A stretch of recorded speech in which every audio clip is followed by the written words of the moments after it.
Now, ladies and gentlemen, how are you? We're in the last run in to the end of the conference, which has been just such a fantastic conference so far. In this session, this afternoon, the first session in particular, we are moving from looking at the exciting new treatments and new therapies that are coming down the road, but are not quite yet with us. And so as a result, because they're not quite with us and we still have to deal with living on a day-to-day basis with the disease of cystinosis. So these sessions this afternoon are very much focused on how to live as well as possible with the disease and how to handle your health during with cystinosis. So we have a number of speakers. We've got two speakers that are coming from patient organizations that are actually, one is from South Africa and the other is from Turkey, to hear what they've got to say about how they support patients living with cystinosis in their countries. And we also then have a series of clinicians who are going to come and talk about very specific aspects of cystinosis and how to actually manage health with regard to your muscles, your eyes, fertility, and so on. These are all really important, as you all know, because as everybody is starting to live longer, these are becoming much more important questions to deal with. So in the first instance, as I say, we've got two speakers that are coming from, one from South Africa and the second is from Turkey. So Gülnar, who is from Turkey, is going to do her presentation in Turkish. So I think you've all been asked at this point to make sure, this is very good for English-speaking people who think that everybody speaks English, without exception, you know, and I'm in that category usually myself. So I hear lots of thumbs up here. So what I'm going to say to you is it's about time that we have to hear some translations. So I'm going to say to make sure that you download the Q code so that you can do the translation. And for those of you who are not used to having to look at this, you put it into the language that you want to hear it in. So clearly, in our instance, it's all going to be in English for those of you, for those English speakers, native English speakers. So you pick English and you'll get the translation. And secondly, I know that a lot of you, obviously, if you've got earphones that you can put in, that's fantastic. If not, I'm suggesting that you put your phone on a little bit of quiet, not too loud, and perhaps you can use it by putting it up to your ear. And we have a situation when, if you have questions after listening to Gülnar's talk, which is brilliant, we have a friend of Gülnar's who's going to do the translation of your question into Turkish for Gülnar, but the answer will be via the app or via your phone, okay? Because that'll be translated back into English for you. Otherwise, I think Gülnar's friend would be under a lot of stress to try and do the whole lot. Okay, so in the first instance, I'm going to ask Gail Daniels to come up to tell us about the South African Organization for Cystinosis. So Gail is the founder of that, the Cystinosis Foundation in South Africa. She has a daughter herself with cystinosis, and their primary aim is very much to support and to educate and to raise awareness about cystinosis in South Africa. And I'm very happy to hand over to Gail now to have a chat. Thank you. Thank you. Thank you. Good afternoon. Goedemiddag. It is a real privilege for me today to come and share with you a little bit about living with cystinosis in South Africa. I need to organize this, eh? Is that it? Oops. Oh, sorry. How do I go down? So, the Cystinosis Foundation South Africa was established in 2010 by my husband and I, with a couple of friends, very dear and faithful friends as our board members, and of course our wonderful and very eager volunteers. We have many volunteers, but these four ladies are very excited.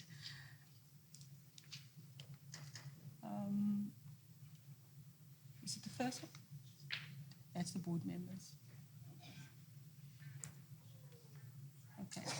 So the main aim and the function of the Cystinosis Foundation, as I said, is to support and educate our families and to raise awareness. And currently in South Africa, we have 32 patients that has been diagnosed with cystinosis. That is who we know of. And I think it's important for me to say at this time that 8 of the 32 patients have private medical care, and the other 24 are public patients. So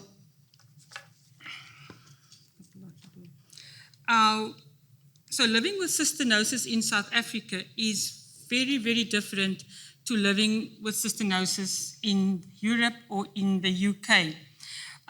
In South Africa, we have incredible challenges. But I don't want to stand up here and just tell you about the challenges. I also want to share with you a few positives. They keep on popping up, these. Yeah. I'm going backwards. Okay, the positives.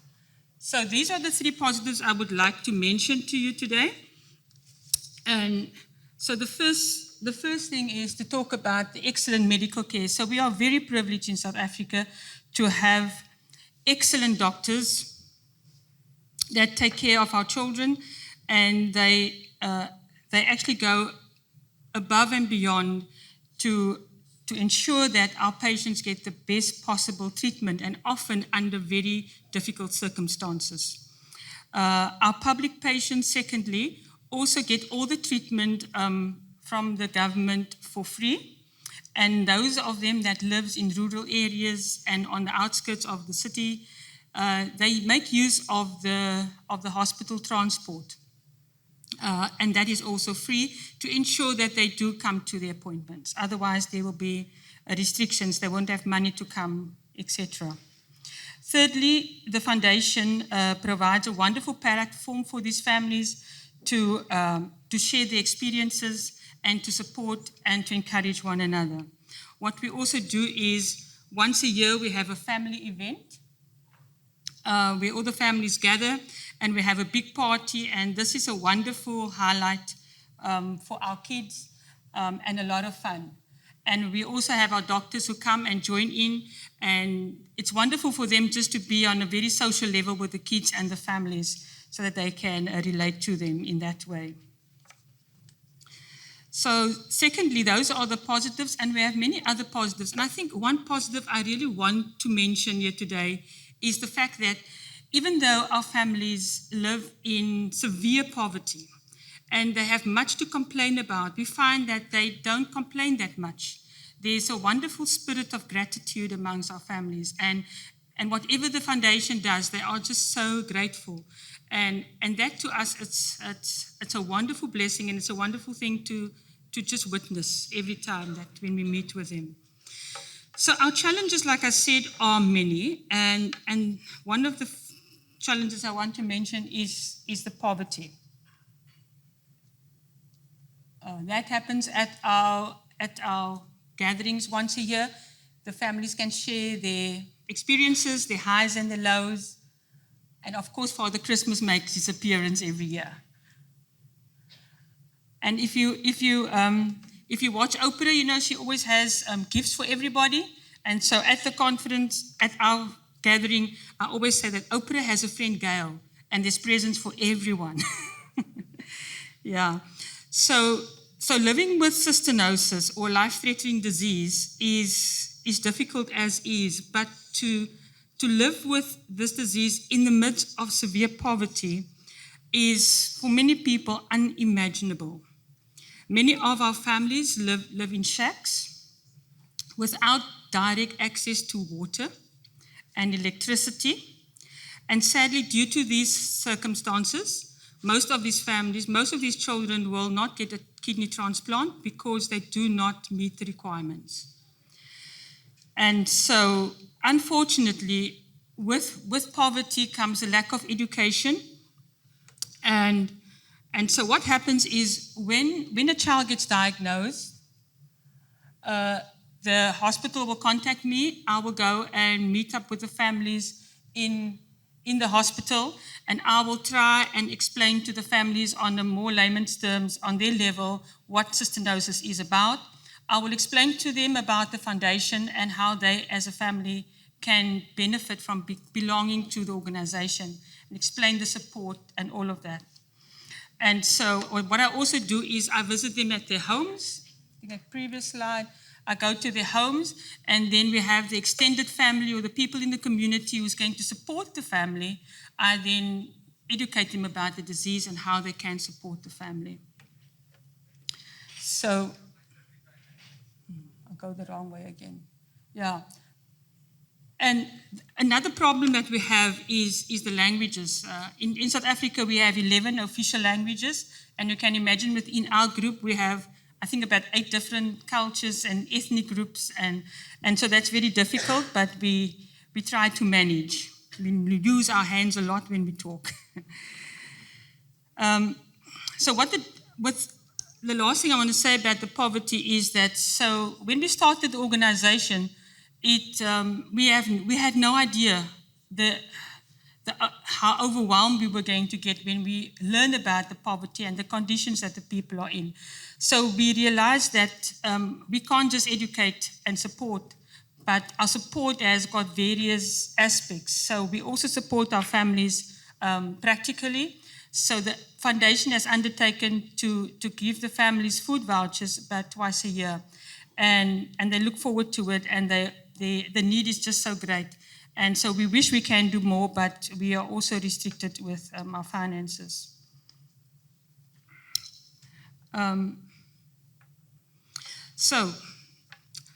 Secondly, our treatment. So as I said earlier on, that our state patients get all their treatment from government for free. But one of the biggest challenges for me was that our children, our state patients, our public patients, they do not get Cystogon. So they still get the cysteamine liquid. And I know that many of you won't even know what that is.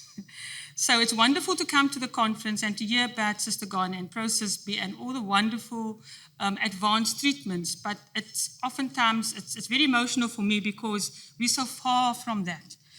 And so we've been trying to get it, and we're working with the doctors to get Cystogon, but we're not giving up hope. We're not giving up the fight, but we will continue to do so.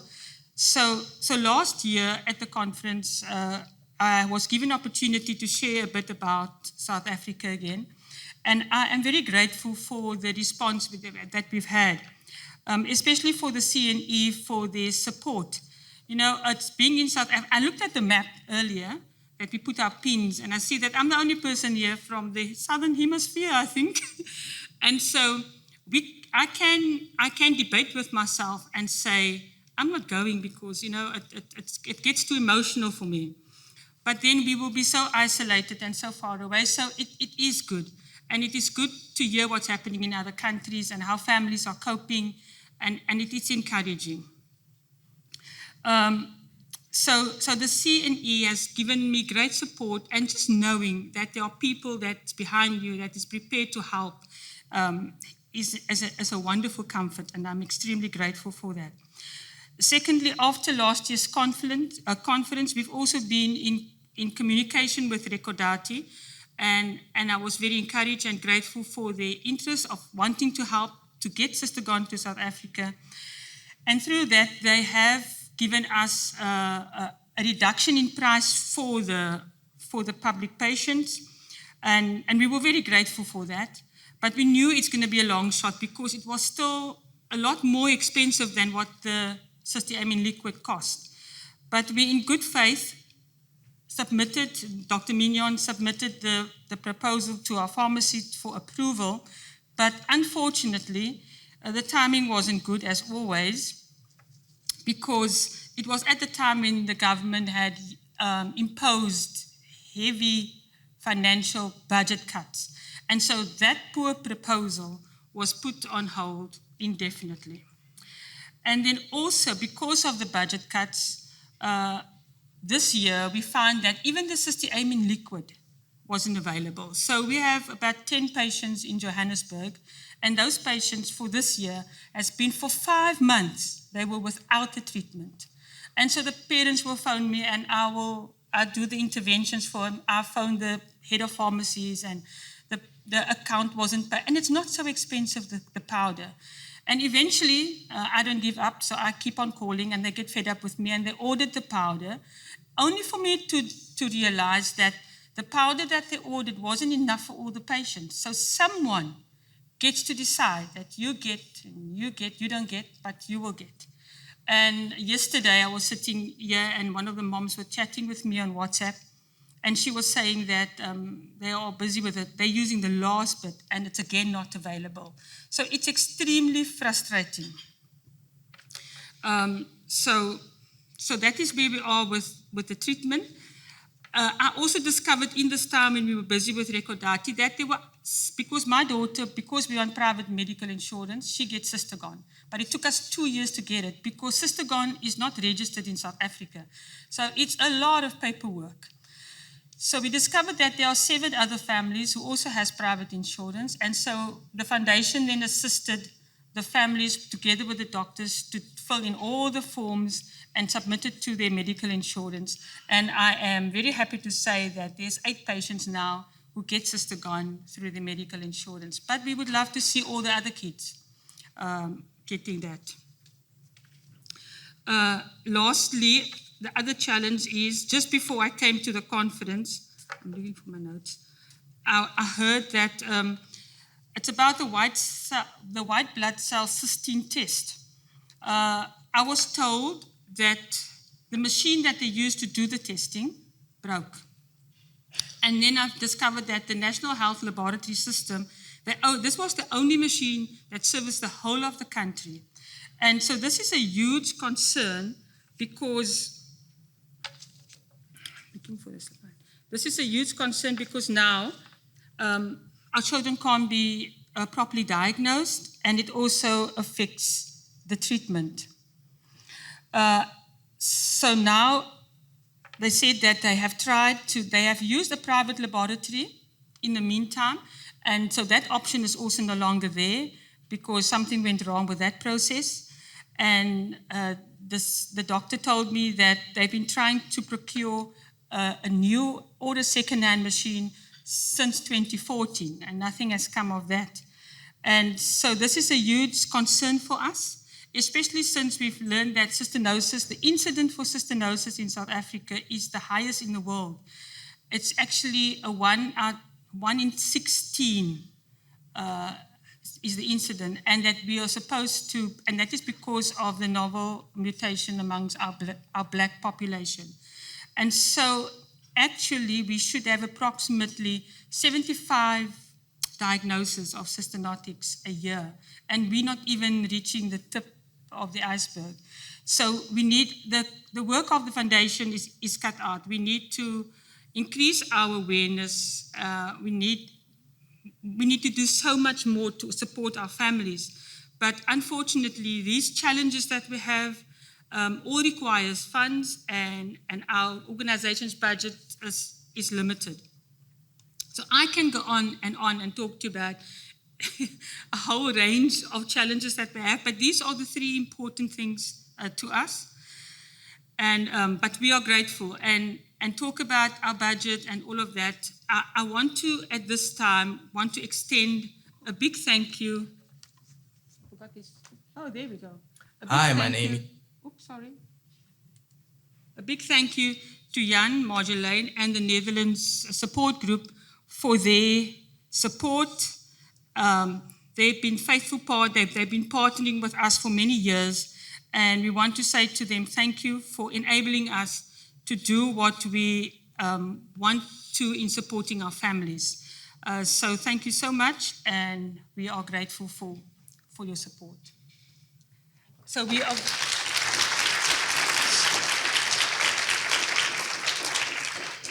So does anybody have any questions? Or would you, yes? Sorry, I have a video that... Please do. Yeah? Thank you. I think, here we go. That's a video of one of our young adults. He wanted to say something as well.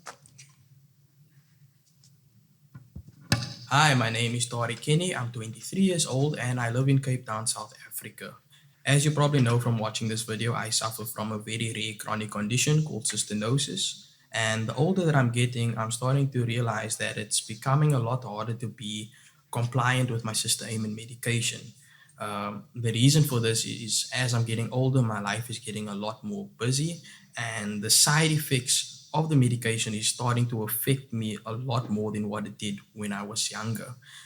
For example, I'm now an actor, and fortunately, at this time in my life, I'm not on set as often as the other actors, but there will come a time in my career where I will be. So for the days when I am on set, sometimes we're not always at the location where they have the necessary facilities in order to keep the medication cold. And putting it in a cooler box is not always enough because sometimes we film in a lot of the hot days and we film outside at different locations. So the cooler box isn't enough to keep the medication cold. Um, while being on set, I'm required to be there for extremely long hours, and sometimes I have to do a scene where I have to focus or I have to do something a bit physical. But one of the side effects from the medication is that it tends to leave you nauseous. So I need to kind of juggle around and with the times that I take the medication in order for it to accommodate me on set. Otherwise, I'll be too nauseous to perform the way that I should. And not just that, being around people itself. Uh, Besides the sister Amen leaving you nauseous, it also has a very, very terrible odor. And sometimes when you take it, that odor then tends to emit from your body or even your mouth. So can you imagine speaking to another person and they tend to smell like they're smelling this awful odor coming from your body or your mouth? It's really, really embarrassing. So yeah, it would be my life would be a lot more easier, and it would be a lot more easier for me to be more compliant with my medication if I had something that was in a tablet form that I could just put in a backpack and take it at any time when I'm traveling on set or going to another location without it having a negative effect on my life, whether it being a smell or leaving me nauseous. Thank you so much for watching this video.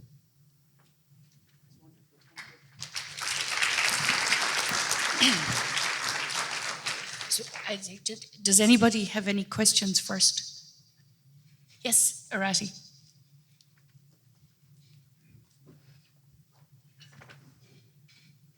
So I don't know if I got this correctly, but did you say that some people are not eligible for the transplant because of the living conditions?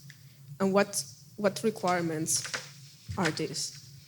So, in order to have a transplant, the child needs to live in a home where it is clean.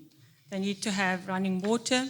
The child needs to have his own bedroom, and they need to have electricity. And these families don't. For example, this boy Tariq, they were living in a shack, and his mother was very compliant. And the doctor said to me, they so much want to help this family and to give this boy a transplant, but they can't. And so, what the foundation at that time, together with some friends of ours, we then built them a house that will meet all the requirements. And he was put on the transplant list, and he was transplanted. And today, this is a success story because if he hasn't, we don't know what would have happened to Tariq. So our children, we've established since 2010, so we're 14 years old, the organization. Within this 14 years, we have lost 17 children. So our children die of kidney failure. Because I am assuming that in those conditions also peritoneal dialysis at home is not possible. So like it's the only option apart from buying a house, which doesn't seem viable. Hemodialysis in hospitals, and are people able to go to hospitals to get this? Yeah. So the children will only go into dialysis if they're going to go onto the transplant list. So otherwise, basically, they are letting them die. Yeah. Okay. So, well, since I have the mic, I just wanted to say that I heard your intervention in Leuven 2 years ago, and I think for me it was shocking, and I think for many people it does put things into perspective that, of course, we have to keep fighting for the newest treatments, but sometimes you hear things like this, and it really does give you perspective. So, thank you. Any other questions?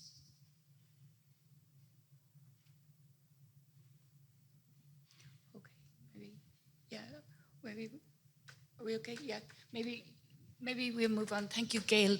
I totally concur with what Arati has said. I mean, you just realize how many more challenges people have to face in different parts of the world. And it is shocking. And I agree with you. I mean, in the end of the day, this is all about actually, justice, justice in health, which is a big challenge across the world, there's no doubt. So thank you again, Gail, for that really inspiring talk. And it also goes to show just how much positive work the foundations and the patient associations do on an ongoing basis. And so I'm delighted now to invite Gulnar Gökmen to come and talk about the patient association in Turkey. And this is now when exactly you all put in your earphones and turn on your translation. And Gulnar, there's no problem. And I'd like to introduce Gulnar. Gulnar is, I believe, a graphic designer and an actress, as well as a mother of 2 children, one of whom obviously has cystinosis as well. And Gulnar has been quite amazing because not only is she taking care of the Patient Foundation for Cystinosis, but she's also organizing the Rare Disease Network in Turkey as well. So I'm sure you have a lot to tell us. Yeah. So thank you very much. Thank you. Hello. I can only say hello, and the rest will be in Turkish. This is the person who cannot speak English. I hope for the next conference I will be able to speak in English. This is what I hope, at least. I think my presentation will be shared in a few minutes. I am the founding president of the Cystinosis Diseases Association of Turkey, and I'm also the deputy vice president of the Rare Diseases Association. In Turkey, actually, the association was first initiated by me and my husband.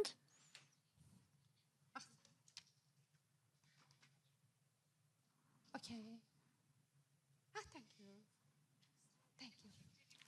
And I can also say thank you in English, by the way.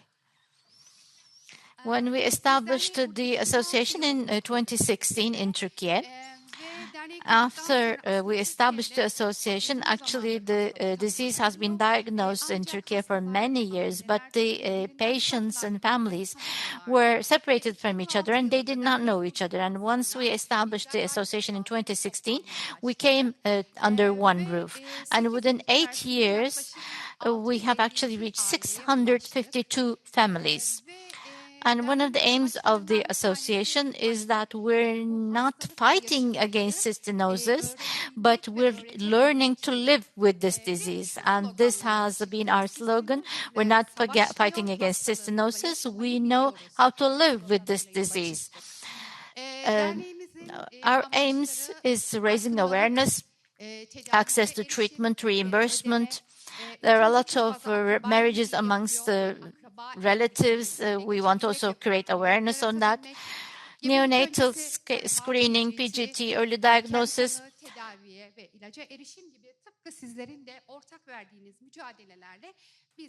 Access to treatment and diseases and many other activities are under our scope. Plus, we also support social life and training, psychological support, social services support, training support, and employment are the issues that we work on. Since we started working, we first said we need to know the people who we are going to travel with. And we really need to know each other because we are a cystinosis family. So we first started training activities in a regional basis together with the physicians who are experts, and these are just a few pictures of those. But we saw that meetings for a couple of hours are not sufficient for the families to get to know each other, and they need to spend some time. Thus, what we did was organizing camps, just like in hotels similar to this. Families coming from all over Turkey were actually coming together, but we had adult camps and also children camps. These are photos from those camps. In those camps, we had group and art therapy, and I realized that when a family is not ready to live with this disease psychologically, Even if you give them the most expensive medicine of the whole world and the whole amenities, if they're not ready psychologically, you cannot prepare the patient, and this does not help the patient, and the treatment does not help. So what we wanted the families to feel is to come together and feel themselves not alone, and then we sent them back to their houses in a much more positive manner. We really have very good physicians. We invited them. Rezan Topaloğlu, you probably know her. She has been an actor in many of the international as well as the national activities. She has participated in many conferences such as this. I'm really grateful to her support. This is again a session of providing information to the families. And for kids, we have separate camps and we have therapies through play. And this was actually a very interesting experience, and I just wanted to share this with you. When we are doing play therapy, our experts, psychologists, ask for the children to do the following. If you thought about cystinosis as a hero, could you dream about it and design? Some drew like Spider-Man or Superman, but some other children, on the other hand, started drawing black characters. And our experts said that these families need to be contacted, and that's how we conducted the therapies with them, because in the end, it is actually the family that was unable to accept this illness, and we saw that we were actually really doing a target-oriented activity. And of course, in these meetings and camps, we have families who have made peace with cystinosis and individuals who have made their peace with their illness. This is again another activity from raising awareness. When we were walking on this path, we also understood that there were other rare illnesses in our country, and we actually met our counterparts with rare disease family members. We saw that they were also looking for a new way out. We actually brought them all together. We came together as 9 associations and we established the Rare Diseases Network. And we have really undersigned important activities. We established a meeting of a committee in the parliament, the Turkish parliament. And in this parliamentary committee meeting, we provided information about our patients, their rights, their access to treatment, their social life, and we brought into the agenda, and we made sure that the Turkish National Action Plan was prepared, and we were a big part in the preparation of this. But when we were working as a network, we decided that we needed to gain a legal entity, and in January of this year, we became the Rare Diseases Federation. So I am currently the vice president of this federation for rare diseases. So up to this point, it was really positive messages, but we also obviously have problems that we experience. The hospital checks during the pandemic, we were all affected globally. Hospital checks, the transplantation, access to drugs which were brought from abroad were all problems that we experienced. And in 2023, 6th of February, we had a huge disaster in our country which hit 11 cities and devastated all of us. So it was a huge earthquake that hit this area. And in these 11 cities, unfortunately, many of the patients were living in that area. We had a lot of life lost and loss of property. But what was good for us was we did not have any patients or any family members who lost their lives. This was something that we were happy about, but on the other hand, we saw once again that we really needed to support these individuals, because when we are fighting against such rare diseases, we're always solution oriented and we're focusing on the solution. So we were actually dressing the wounds. And with the Rare Diseases Network and with our association, with big trucks, we actually collected the needs of these families for livelihood, but most importantly, we provided support of medical devices and medicine. People whose houses had been demolished, did not have anything to live on. We transported them to safe zones. And one more issue, when we were living such an earthquake, I never received any message from Europe or our colleagues from the Western Hemisphere. And this meant for me, like I felt alone. I would have wished such a get well message at this period.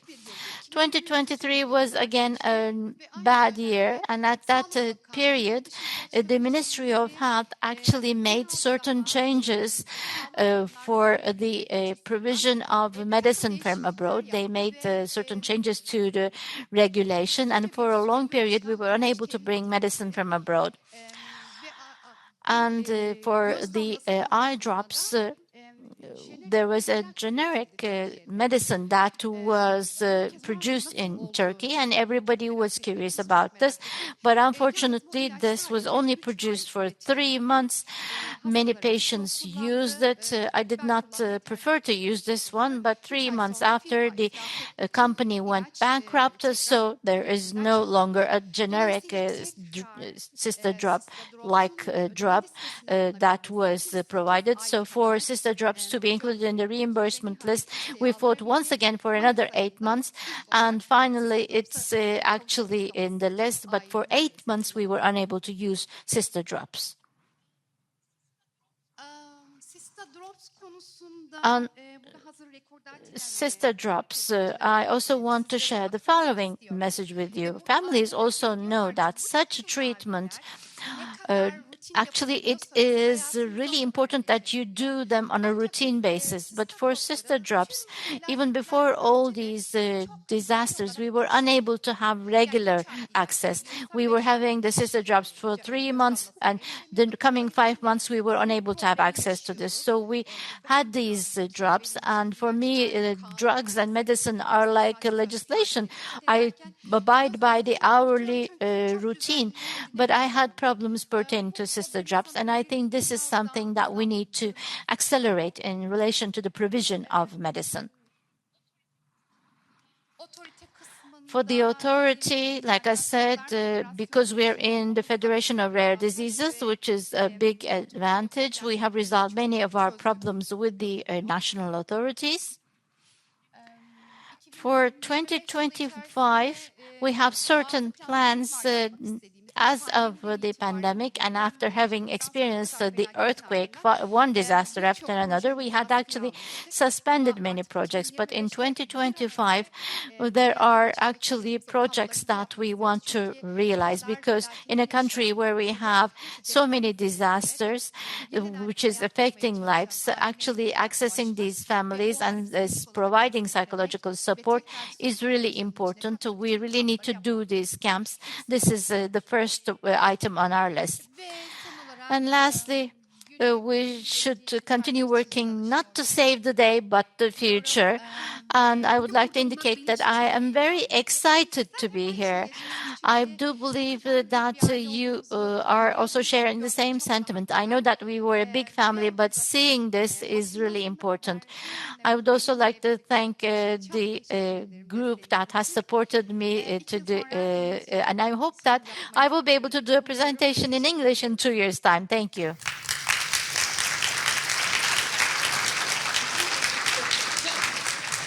Thank you very much, Gulnar. That was a really impressive presentation. And I think it reminds us, and I think you were correct to remind us, that actually we do have responsibilities to reach out to to associations, especially when there are disasters. I think we were all locked in our own COVID bubble probably at the time, but it reminds us that we need to reach out and actually be supportive of our colleagues.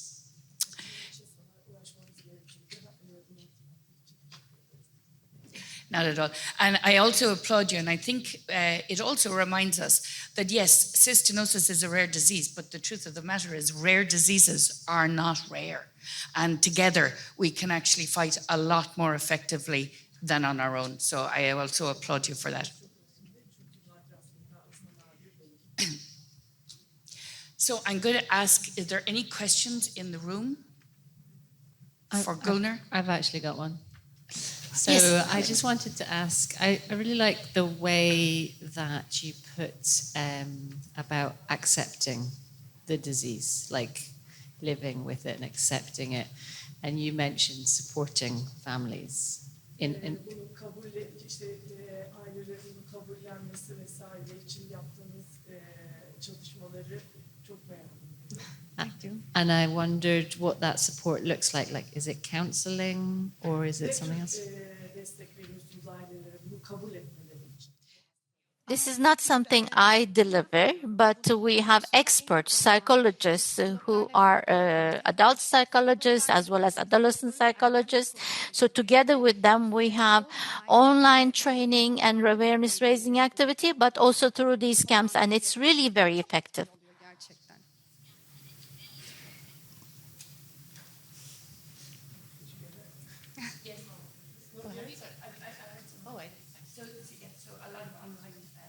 Online and physical contact through the counseling, actually, with the psychologists. Any other questions?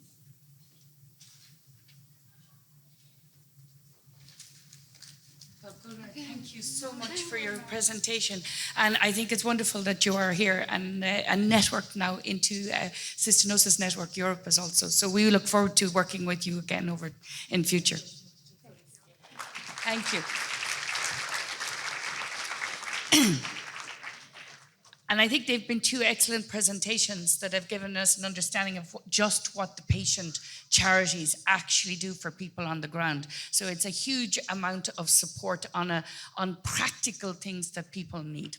So I'm actually now going to move on to our clinicians who are going to give us some advice about how to live with to live well with cystinosis. And they're going to talk about very specific aspects of it that actually have been part of our conversations already. So the first person I invite to the podium is Dr. Katharina Hohenfellner from Germany.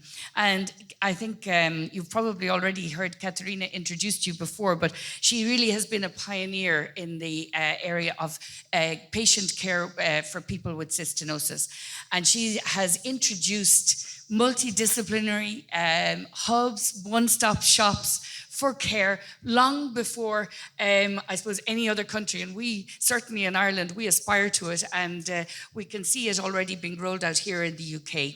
So Katharina is going to talk to you about muscles and some of the work that she has been doing on with respect to maintaining muscle strength and the importance of that and how you can actually live better if you can actually maintain muscle strength. So Katharina, thank you very much. You okay to take this one? Or No, I take this one. Thank you very much. Thank you very much for being here. And it's a wonderful conference and with a great organization. Thank you very much. So I would like to talk about the impact trial today. Oh, sorry, wrong side. Okay, these are my conflicts. And we have a clinic, an interdisciplinary clinic in Germany. We started in 2012 with the support of the German patient support group. It's organized as a one-stop clinic. We are seeing children and adults, all age groups from Germany, Switzerland, Slovakia, Austria, and Italy. And it's additive to the on-site medical care of the patient, and it's supposed to be once a year. And our team consists of 13 different physicists, and one of them is an orthopedic and also a physiotherapist. And the orthopedic diagnostic includes detailed medical history, orthopedic examination, a photo documentation, if necessary, an X-ray. And we also do grip strength, pinch strength, and endurance tests, sit-up testing, and test for back muscles.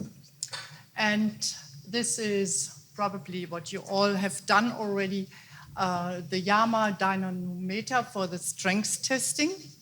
And what we found is that there is an association. This is not new, but we saw it also in the patients, that you have a correlation between sport and the grip strength.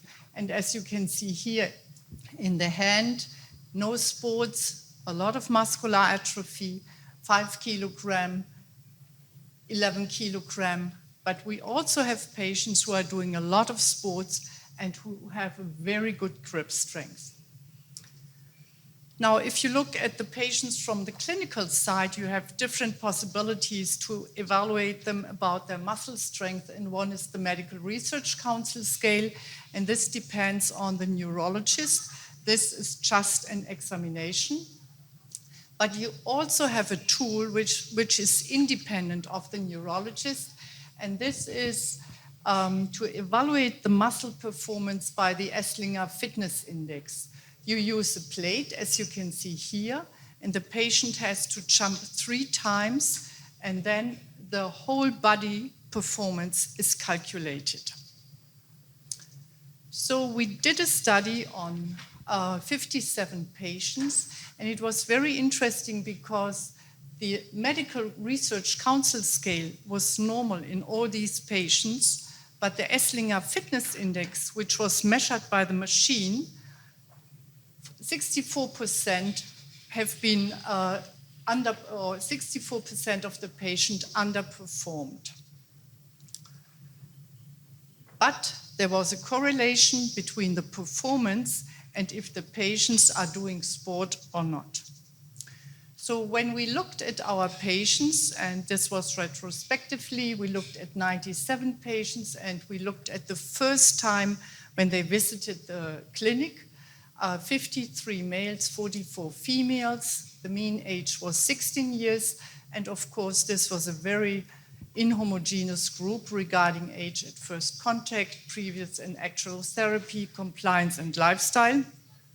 And we just wanted to know how many of these patients in the younger group and in the older group are doing on a regular basis sport. So what we found is that, is there a pointer also? Oh yes, sorry. What we found is that a lot of the patients had deformities, orthopedic problems like foot deformities, spinal problems, leg axis deformities, pain, muscular atrophy, orthopedic intervention, and scoliosis. But in the children, there's still a big group who is still doing regular sports and only a small group on physical therapy. And in the adults, there's an increasing number of patients who have orthopedic findings, muscular atrophy is increasing, pain is increasing, sport is reduced, and physical therapy is increasing. So the question was, what could we do to improve muscle strength, which can be implemented at home because you have already a very high burden about the disease, a lot of appointments, and it also should be, the training time should be very short. So this study was supported, sorry. Okay. The study was supported by Cystinosis Research Network, by Cystinosis Foundation Ireland, the German Cystinosis Patient Support Group, and the Cystinosis Foundation Germany. And the whole body vibration training is nothing which is new. This is a very quite old method. It's safe, it's on low demand, and you do not need a lot of training time. The training units are only 1 to 2 minutes, and home training is possible. So what can you do with whole body vibration? You can increase muscle strength, neuromuscular performance, respiratory performance, cardiovascular performance, also the balance and the cognitive performance. And there are already over 2,000 citations and studies on various diseases at cardiovascular, pulmonary, renal, all age groups and various physical conditions. And in addition, also athletes and astronauts are also training with a plate. So what we thought is that we want to set up a study, and the primary objective was if the regular home training with a plate positively impacts muscle strength and increases cardiorespiratory performance, if this is possible in cystinosis patients, and does this lead to an increase in daily activity, in an improvement of quality of life, and is it possible to integrate this training in the daily life of cystinosis patients? So the statistician said we have to do a double-blind study, matched pair design, and the pair was matched according to age, sex, orthopedic status, and intervention and renal replacement. She calculated that we need 20 children, 20 adults, and that we are allowed to have a dropout rate of 10%. And then we wanted to start the trial in March 2020, and this was 2 weeks before we started to have the pandemic. So we had to stop everything. Then we started in September 2020 with the adults. We finished 1 year later, and in 21 we started the children and finished 1 year later. So in this matched pair design, one of the pairs got the plate and the other person got the dumbbell. This is a vibration to increase muscle strength in the hands and in the arms, and it's also a vibration tool. So the first visit included a general orthopedic and physiotherapeutic examination and all the muscle function tests. Then there have been 14 weeks of training with 10 training units with 5 to 8 minutes each week.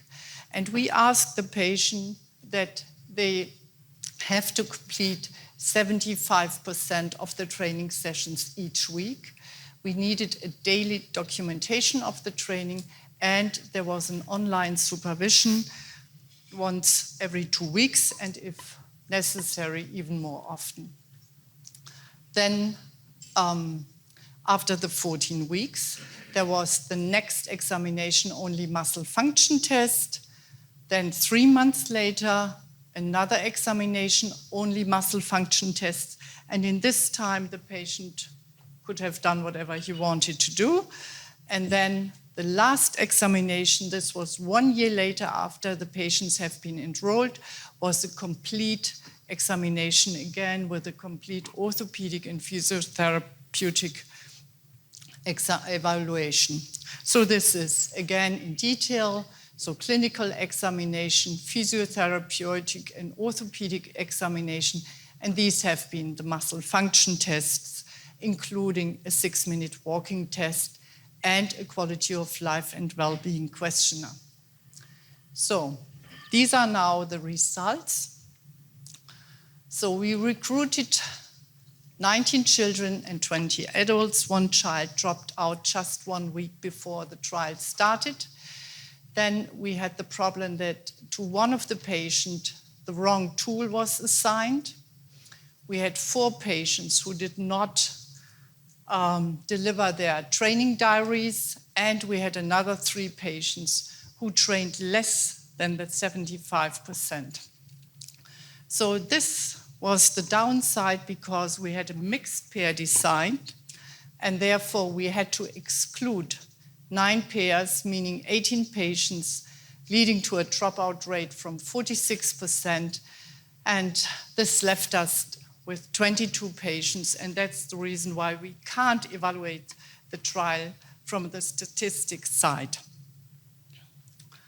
So I just want to show you what it means from the statistics side. It's a little bit confusing, but here you can see on the plate side that you have the impression that patients have an increase, you know, but then you see these two patients who are losing strength, and you know, these results, you can't use them really. And on the other side, you see that even the pairs did not finish. You know, they just stopped in the middle. Okay, but what we can use are the baseline data. And what we see in the baseline data, this is the Esslinger Fitness Index, which you have been seen already before. And you see that the children and the adults are underperformed. This is -1, so this is down to -3 standard deviations below the normal, and that's the same for the grip strength. And this is also the same for the multiple single leg hopping, and this is a parameter of the calf muscle. So when we ask the patients about their habits, these are only adults. So 95% went to physiotherapy before the pandemic. 66% went to the gym before the pandemic. And of course, the everyday life changed, and the everyday life changed also according to physical therapy during the pandemic. And then we asked the patients about the training. How did they receive the training with the plate and with the dumbbell?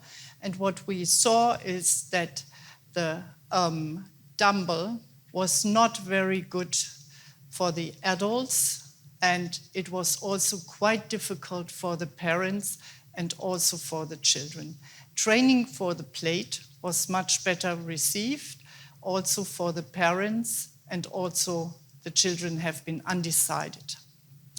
And what we also saw is that the training frequency, the 10 training sessions per week, this was too high.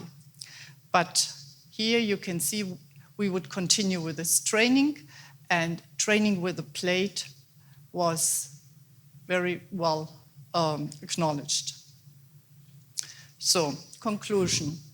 The frequency of the training was too high, but probably the training units have been too short. The training time, the 14 weeks, was too long. And the question is, can you reach with the training at home the same intensity if you train in a center or with a physiotherapist? And the dumbbell training was difficult for children, and it was also difficult for adults with muscular atrophy. And from these 20 patients who had a plate, 16 wanted to continue with the plate training. So conclusions and perspectives. Baseline data, all participants have significant reduced muscle strength compared to normal. Unfortunately, we were not able to demonstrate the longitudinal effects from the exercise intervention due to the high dropout rate, but we believe that exercise does improve muscle strength as in all other diseases and also in all normal, in the normal population. So the question is, how can we motivate patients and parents to do more exercise? And I just want to finish and to give you a short outlook. This is going to be our next trial. The Aerospace Center in Germany is also using the plate, and we got into contact. And then Professor Rittweger, he offered us that he could study cystinosis patients with the same form that he is studying the astronauts as well.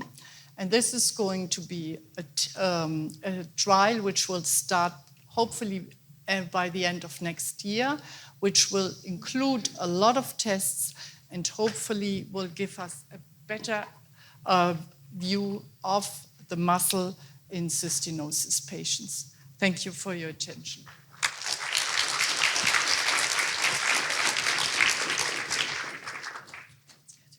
So I think that it's a really interesting study, and I think we're all looking forward to the next one.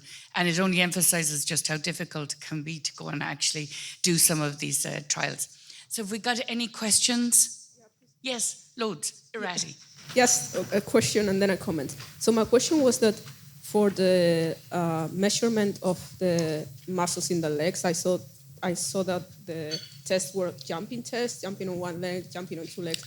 And I was wondering, for example, I have a severe genital valgus, so I feel like maybe I can't jump, I can't jump a lot, but that's affected also by just the mechanics of the leg. So I was wondering if that was taken into account and if there are like other tests that can be done to remove that variable of mechanism. Yes, the Esslinger fitness test, this is something which it's the whole body performance. So it doesn't matter if you have scoliosis or not.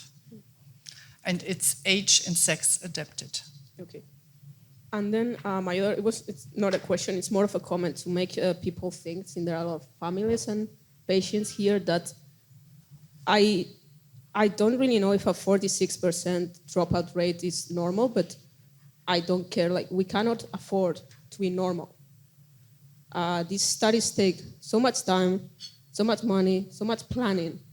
And I know everyone's life is very difficult, but think about this, because it's like, if it's you dropping out, then the other person that was paired with you cannot be taken into account.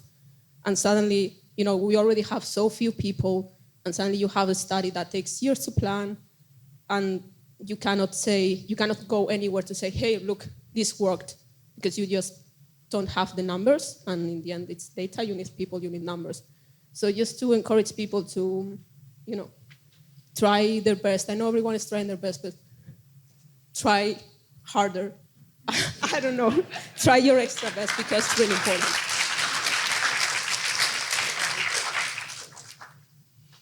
Other questions? That's a really good point. Thank you, Randy. Other questions? I've got one. Oh, weirdly, hear myself there. How long were they on the plate? Like, what was the cost of their day in exercise terms? About 8 minutes. There is the plate trainer. They trained on the plate.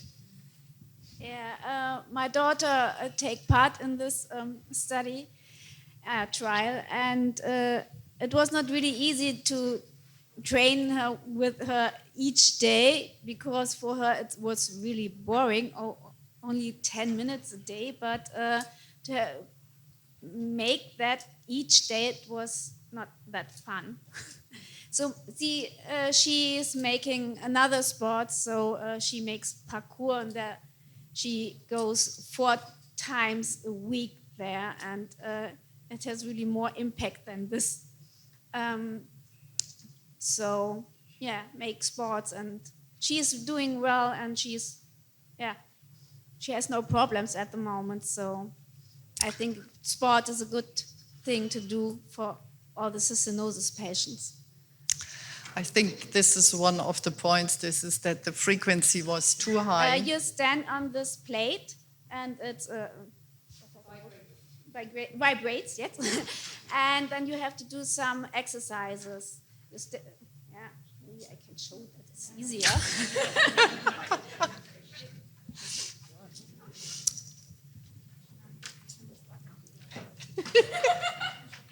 So it was the plate was vibrating, and then you have to stand like this, and you have to do some exercises. Sports.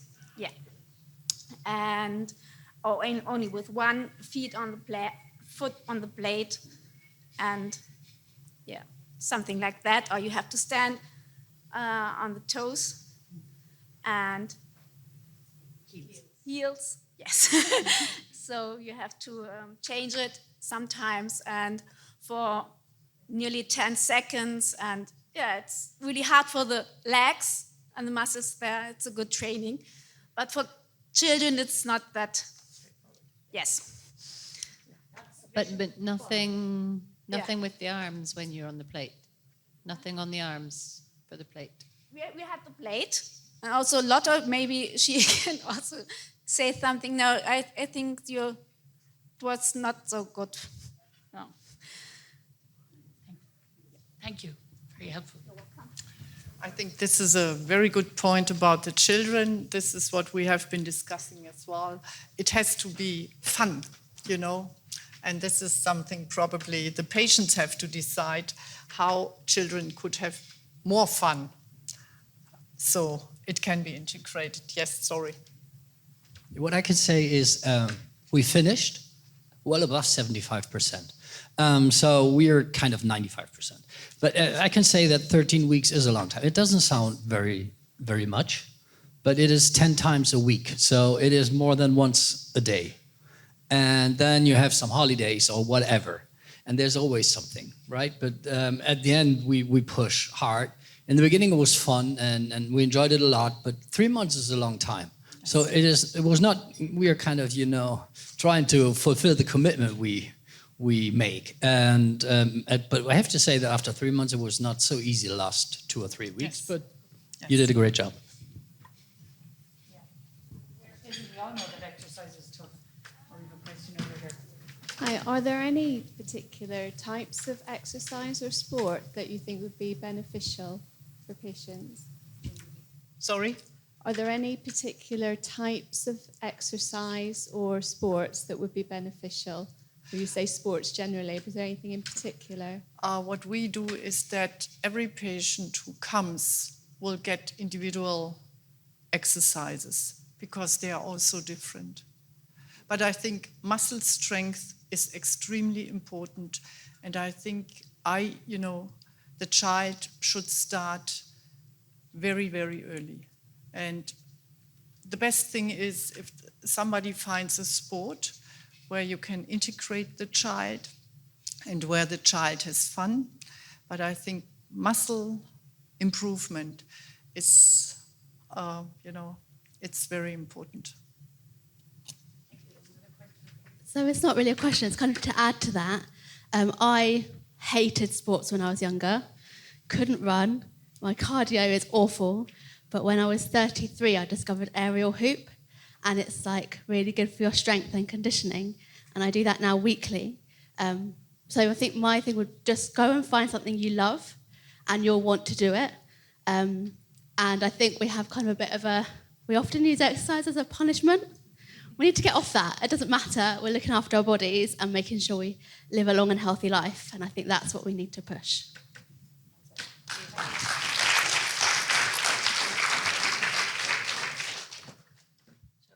Are there any other questions for Katharina? Katharina, thank you so much for your interesting talk. Thank you. Next, now, we have Dr. Rachel Bishop, who's a wonderful ophthalmologist in the US, based in the very famous Johns Hopkins Institute in Maryland.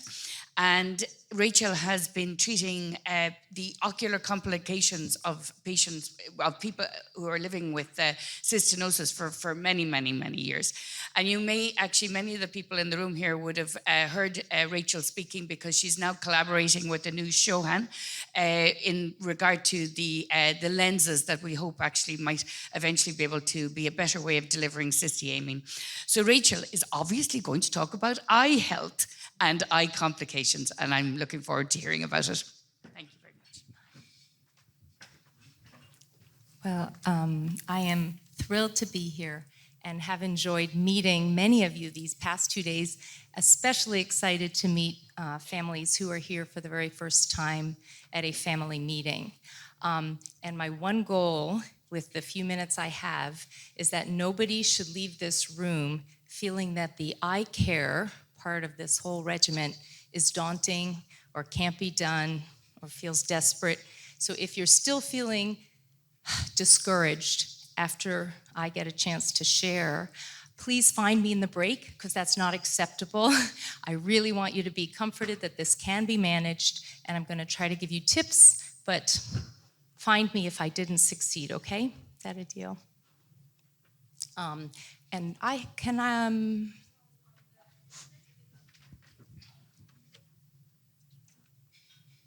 Okay, thank you. I am at Johns Hopkins now, but I spent almost 15 years at NIH and was very lucky that I got to be the investigator carrying on the good work from those who started before me and cared for all the cystinosis patients who came through NIH, where many of these drugs were studied. So I wasn't the pioneer who created them, but I got to take care of our patients, and that's been an honor. What I'd like to share is just a brief moment about what the patient experience is. From what I've learned from all of you, you can do it better. And then share the eye findings, the treatment, and then I think most importantly, how to practically manage this. For those who I've met before at another meeting, you will realize much of this has not changed because the eye regimen care has not evolved all that much, which is why I'm especially excited that we might be bringing a new therapeutic eye method to bear with the contact lenses at the end of this whole session. If you happen to be interested in giving your input, you've heard how important that is. We, of course, appreciate any input we get to the contact lens study. We're in England here, and most of you, if you've had the experience of getting in your car in the morning on a frosty morning and there's frost on your windshield and the sun is, perhaps you're facing east and the sun is shining, you know that the glare from that effect means you can't see, you can't drive, you can't actually go anywhere till you clear that away. I like to use that analogy as to what the crystals cause in the eyes for patients who have corneal crystals that are significant.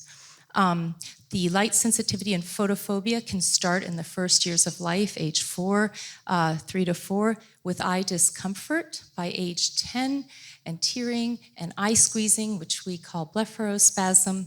And very often the visual acuity on the chart is normal, but this does not mean this person is having an easy time seeing. What I'll run through is some pictures so you can see things from the perspective I get on the eye exam, and then we'll go to the treatment and how to manage this. Cystinosis crystals collect in almost all structures of the eye. This is just a cartoon of the eye, but we see it in all the structures. And so I'll just share. In the cornea, you have seen images already, but you can see that in a normal cornea, this is where the light is hitting the cornea, which is the clear window on the front of the eye that we see through. And this particular tool, which is available in most modern clinics, called the optical coherence tomographer, shows us a cross-section that looks a little bit like an ultrasound. In a patient with corneal crystals with cystinosis, we see something that looks more like this with a lot of density in that OCT image. So what can happen to the cornea? The cornea can develop a sort of a dry eye picture because the surface cells are not as stable, so we can get something called filaments. The yellow is a dye we put in the eye. That's not an effect of the disease. It's part of our diagnostic tools. There can be calcium deposits, which results from the inflammation that these crystals bring to the eye when they are there chronically. And abnormal blood vessels can grow on the edge of the cornea. And all of this is normal and can lead to complications. Crystals can collect in the iris, which is the colored part of your eye. Some have brown eyes, blue eyes, what have you, and we see them there. And that can actually cause scarring to the structure right behind the iris, which is the lens. That can lead to complications. We see crystals in the retina, and we can see them also on imaging of the retina.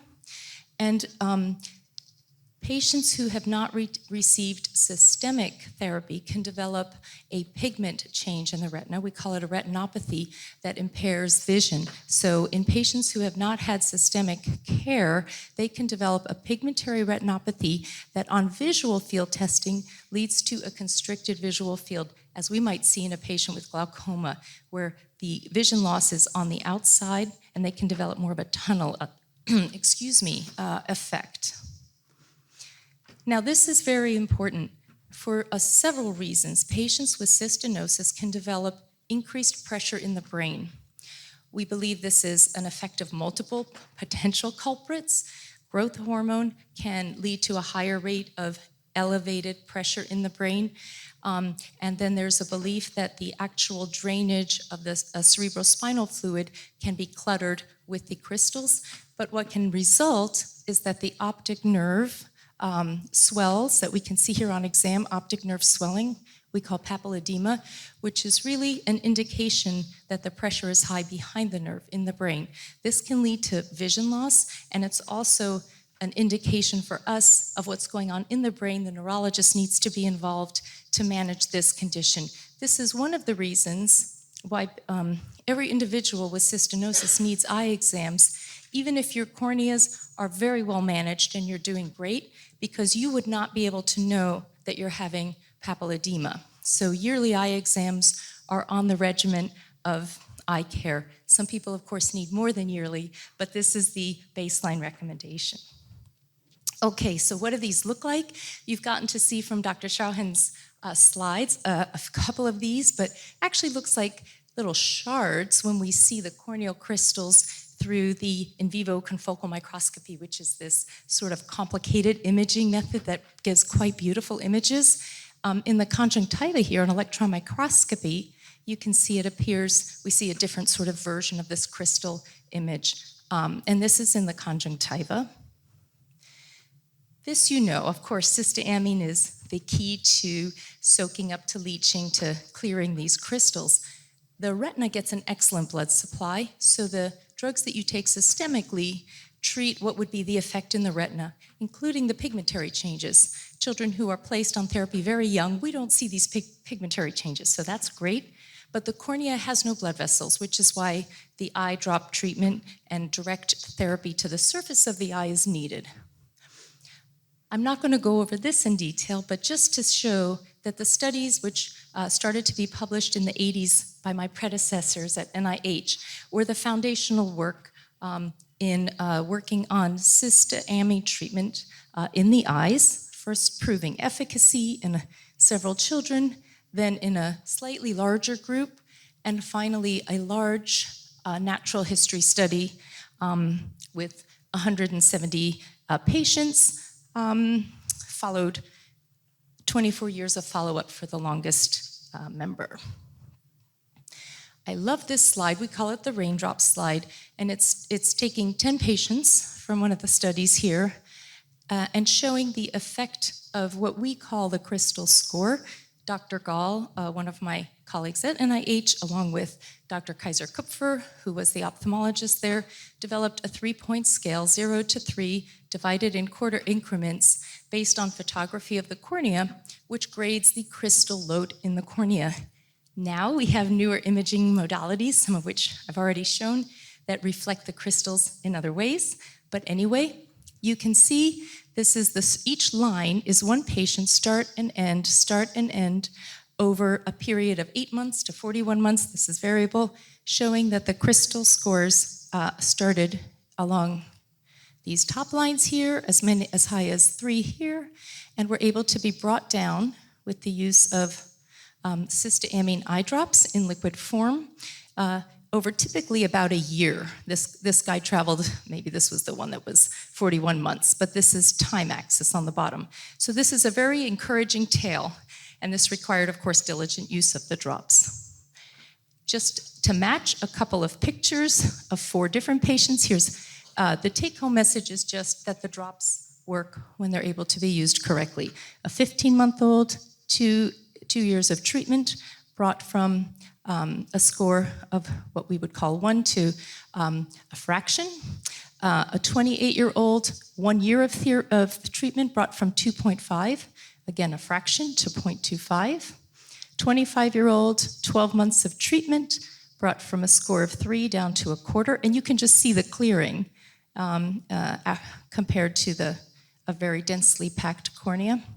And a 19-year-old, score of 3, after 1 year of treatment, brought down to a quarter. So the take-home message is the drops work.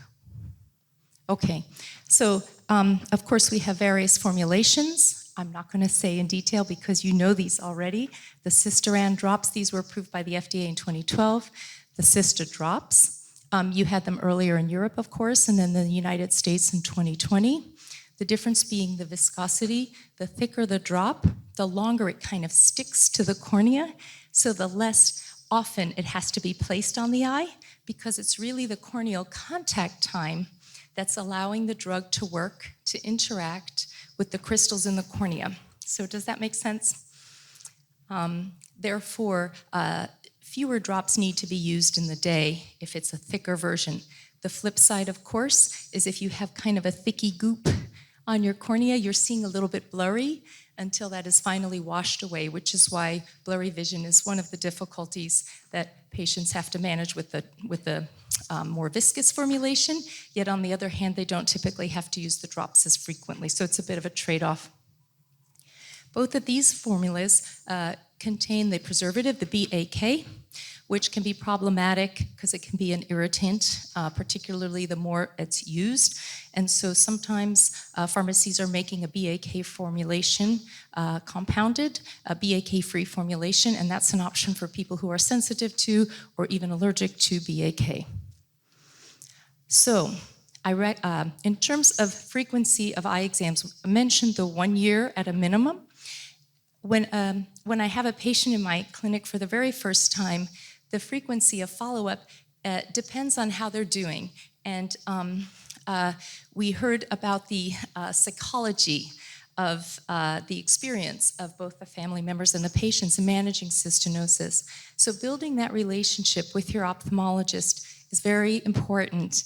And I like to see the patients as often as it takes for us to develop an agreement and to answer questions and to make sure I can teach how to use the drops and so on and so on. So if all is going well, a yearly exam is what you're hopefully eventually going to have.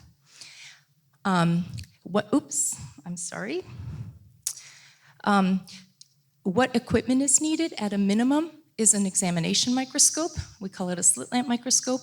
And then we have these fancy tools, which are all bonus. But if a clinic has a slit lamp and an ophthalmologist, they can give proper care. Visual fields are nice to have at baseline to establish that there is no change from this pigmentary effect that I showed.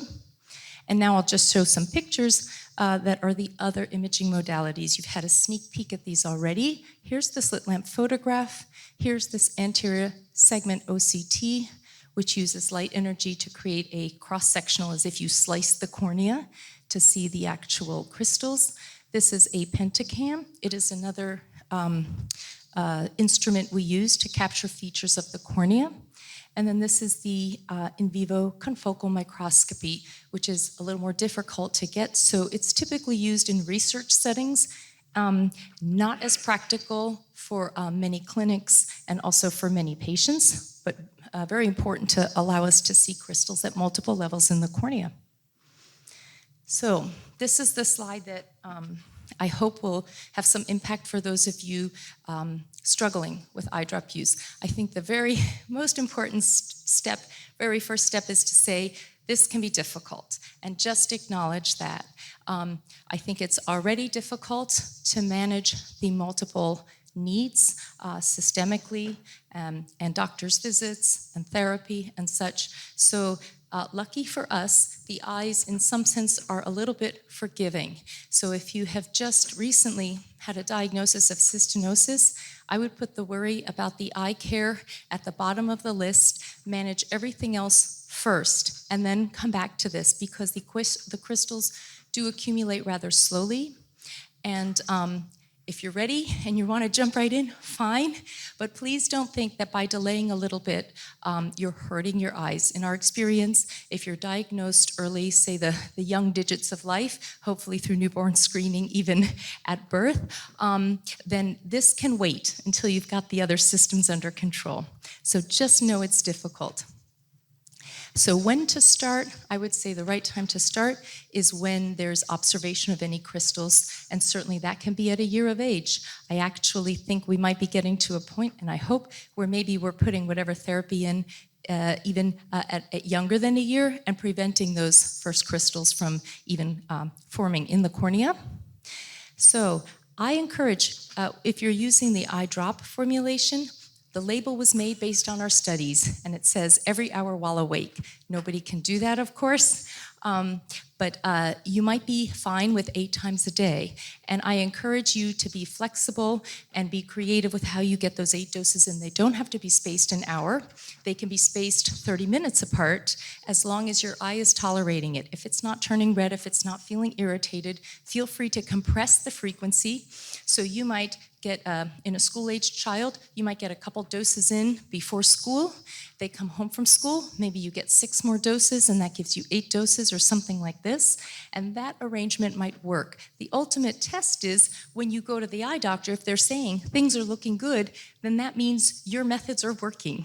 You can't hide this one. It doesn't require a blood test or anything. If it's not good enough, then we need to think about how we're going to change plans. Does that make sense? So if you're doing well, then whatever you're doing is working, and stick with it. I also never have a family start with, okay, here are your drops, and start from the get-go 8 times a day. I mean, that is such a difficult ask. I say start with 1 drop a day. And when you get that down, maybe it's a week, go to 2 drops a day. And when you get that down, go to 3 drops a day. I mean, this is a lot easier in the psychology of habit formation and adapting to a large ask. Does that make sense? Yeah, okay. One way to get drops in, particularly a very young child, because they're not going to be able to cooperate with the command of hold your eye open, a person can lie flat and put the eye drop right where the eye meets the bridge of the nose, put the drop there, and then when they open their eye, it will flow right onto the eye's surface. Okay, so that's helpful. With the gel, it is, of course, a little thicker. You'll actually see on the labeling, if you read the small print, they say kind of rub your finger to make sure it's getting rubbed around with your eye closed. But with the gel, it can be a little bit trickier, but that same method should hopefully be working. The other way, if you don't need to go to that method, is if you, after washing your hands, if you pull your eyelid down and then put the eye drop in that little trough that's created on the conjunctiva below the lower conjunctiva, and you get the drop in, and then you blink very gently, the medicine is getting all over your cornea. Good? All right. And finally, be aware that dry eye is often accompanies this, so lubricant eye drops, preservative-free, can be used 5 to 10 minutes after your eye drops. If it's assisted drop, which is the thicker version, I'd say wait 10 to 15 minutes to make sure the drug has gotten absorbed. Stay in connection with each other and with the patient support groups. For example, the new research advancements you're hearing about, that you've heard about yesterday and today, stay connected so you learn about these and can participate or learn the results. And then finally, of course, our goal is that we create a less arduous regimen for the eye care. I know we'll have a little time for questions, perhaps very quick, and then at the end, if you would like to give input into the contact lens study, we're eager to get as much good input. We want it to be a good study. We don't want to have any pitfalls for lack of input from you all. Please, if you're willing, give us your feedback. We'd love to hear it.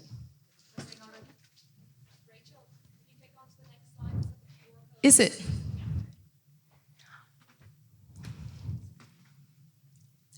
But I would say please hold on actually doing the study until all the speakers have finished. I don't know if there's a way to capture it. Thank you, because I don't want to interrupt someone else's talk.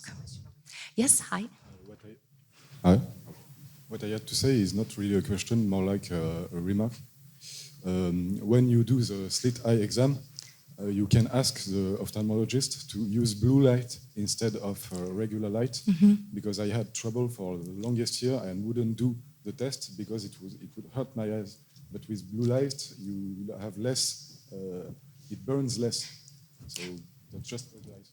That is a very helpful tip. We sometimes use a blue light filter, which is used also for other aspects of our exam, and that's more tolerable. One more thing, and it's unrelated, but you're making me think of just clever tips. Another thing that's helpful, if you're using the liquid form of eye drops, those can be kept, totally unrelated, but for some reason you prompted this, those can be kept in the refrigerator for comfort. So if you're using Cystoran, the liquid drops, or you have a compounded liquid drop formula, it's not required to keep it in the refrigerator. Once that bottle is opened, it's fair game to keep it as long as it's not extreme heat for a full week. However, cool drops are sometimes soothing to the eye and patients sometimes tolerate that better. So if you would like, feel free to keep it in the fridge. It might be more comfortable. The Cysto drops, which are the viscous formula, are advised to not be put back in the refrigerator. And so just be aware of that. I think they become too thick. And if anybody I really mean that pledge. If you're left confused rather than clarified from this discussion, I really hope you'll find me afterwards. I don't want people going home fearing the eye care, okay? Hello, hi. So again, this is more of a statement than a question, but something that I think might help some people. I was constantly losing my eye drops when we moved to the ones that weren't kept in the refrigerator. So I thought I might suggest this, which has helped me, which you can get on Amazon. It's literally a lipstick case, but you can buy them and then attach a Apple Finder or what have you and keep your said eye drops in. It's been great for keeping touch. And I also I wondered if anyone else experienced this. I get quite gloopy around my eyes, and I have to either just after the eye drops or later through the day, I get kind of residue. I don't know if it's the drop or to do with the Cysto drops or what, but yeah, residue. Are you using the Cysto drops formulation? Yes, the gel one, yeah. Yeah, so it has a thick vehicle, as we talked about. So if you're getting collection, first of all, it's not dangerous for your eye, but my recommendation is whatever kind of rinse is comfortable, but you can use kind of just a warm water. The only tip I would say is when you dab water or gel or what have you from your eye, I would try to avoid getting in the habit of rubbing the skin, rubbing the eye tissue, because it's very delicate, and lots of rubbing, you'll get red, sensitive. Try the dabbing method. You just touch it and release, and it gets the jobs done and respects the sensitive skin. Thank you for the tip. I love that. Can I quickly clarify one of those answers, which was you said the Cystoran, which we don't have here, but a compound doesn't have to be kept in the fridge once opened. So when we're saying compound, we get I can never remember where it's from, Guy's and St. Thomas's or something. The brown bottle says mercaptamine on it, little black dropper head. That doesn't need to be kept in the fridge. So what I can speak to are what we've had the benefit of testing on. So the Cystoran drops, which are of course commercially packaged, those do not need to be kept in the refrigerator once the bottle is open for the week. The compounded versions, as you can appreciate, I can't speak to what a particular pharmacy did or didn't do, so I would recommend following the pharmacy guidelines. But I will share that these drops, the Cystoran drops, and if they're using the same method and they're also putting preservative, should be safe for a whole week outside of the refrigerator. I wish I could attest to each compounding pharmacy, but I can't. It's got a preservative, and it's because you throw them away every week. So that's... Sorry, one of the paediatric nephrologists in Manchester.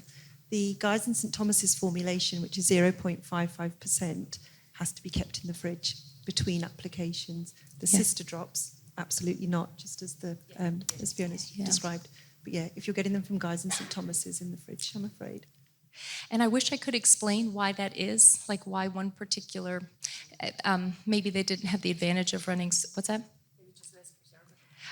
I just don't know, or they didn't run the studies so they don't have the approval to kind of say. I'm guessing they're following the same recipe. Sorry if you answered this already, but did you say you can do Cysto drops with kids with closed eyes? As in that method, will that work for Cysto drops as well? Because my son is autistic, so we really, really struggle with the drops. So what we've always done is when he's asleep, and it worked. It worked brilliant for years, 5 years. You know, we got away with that. Got them in every night. But the last year, I mean, we're 8 months, and we're lucky if we get them in at all now. Like, we're really, really struggling with it.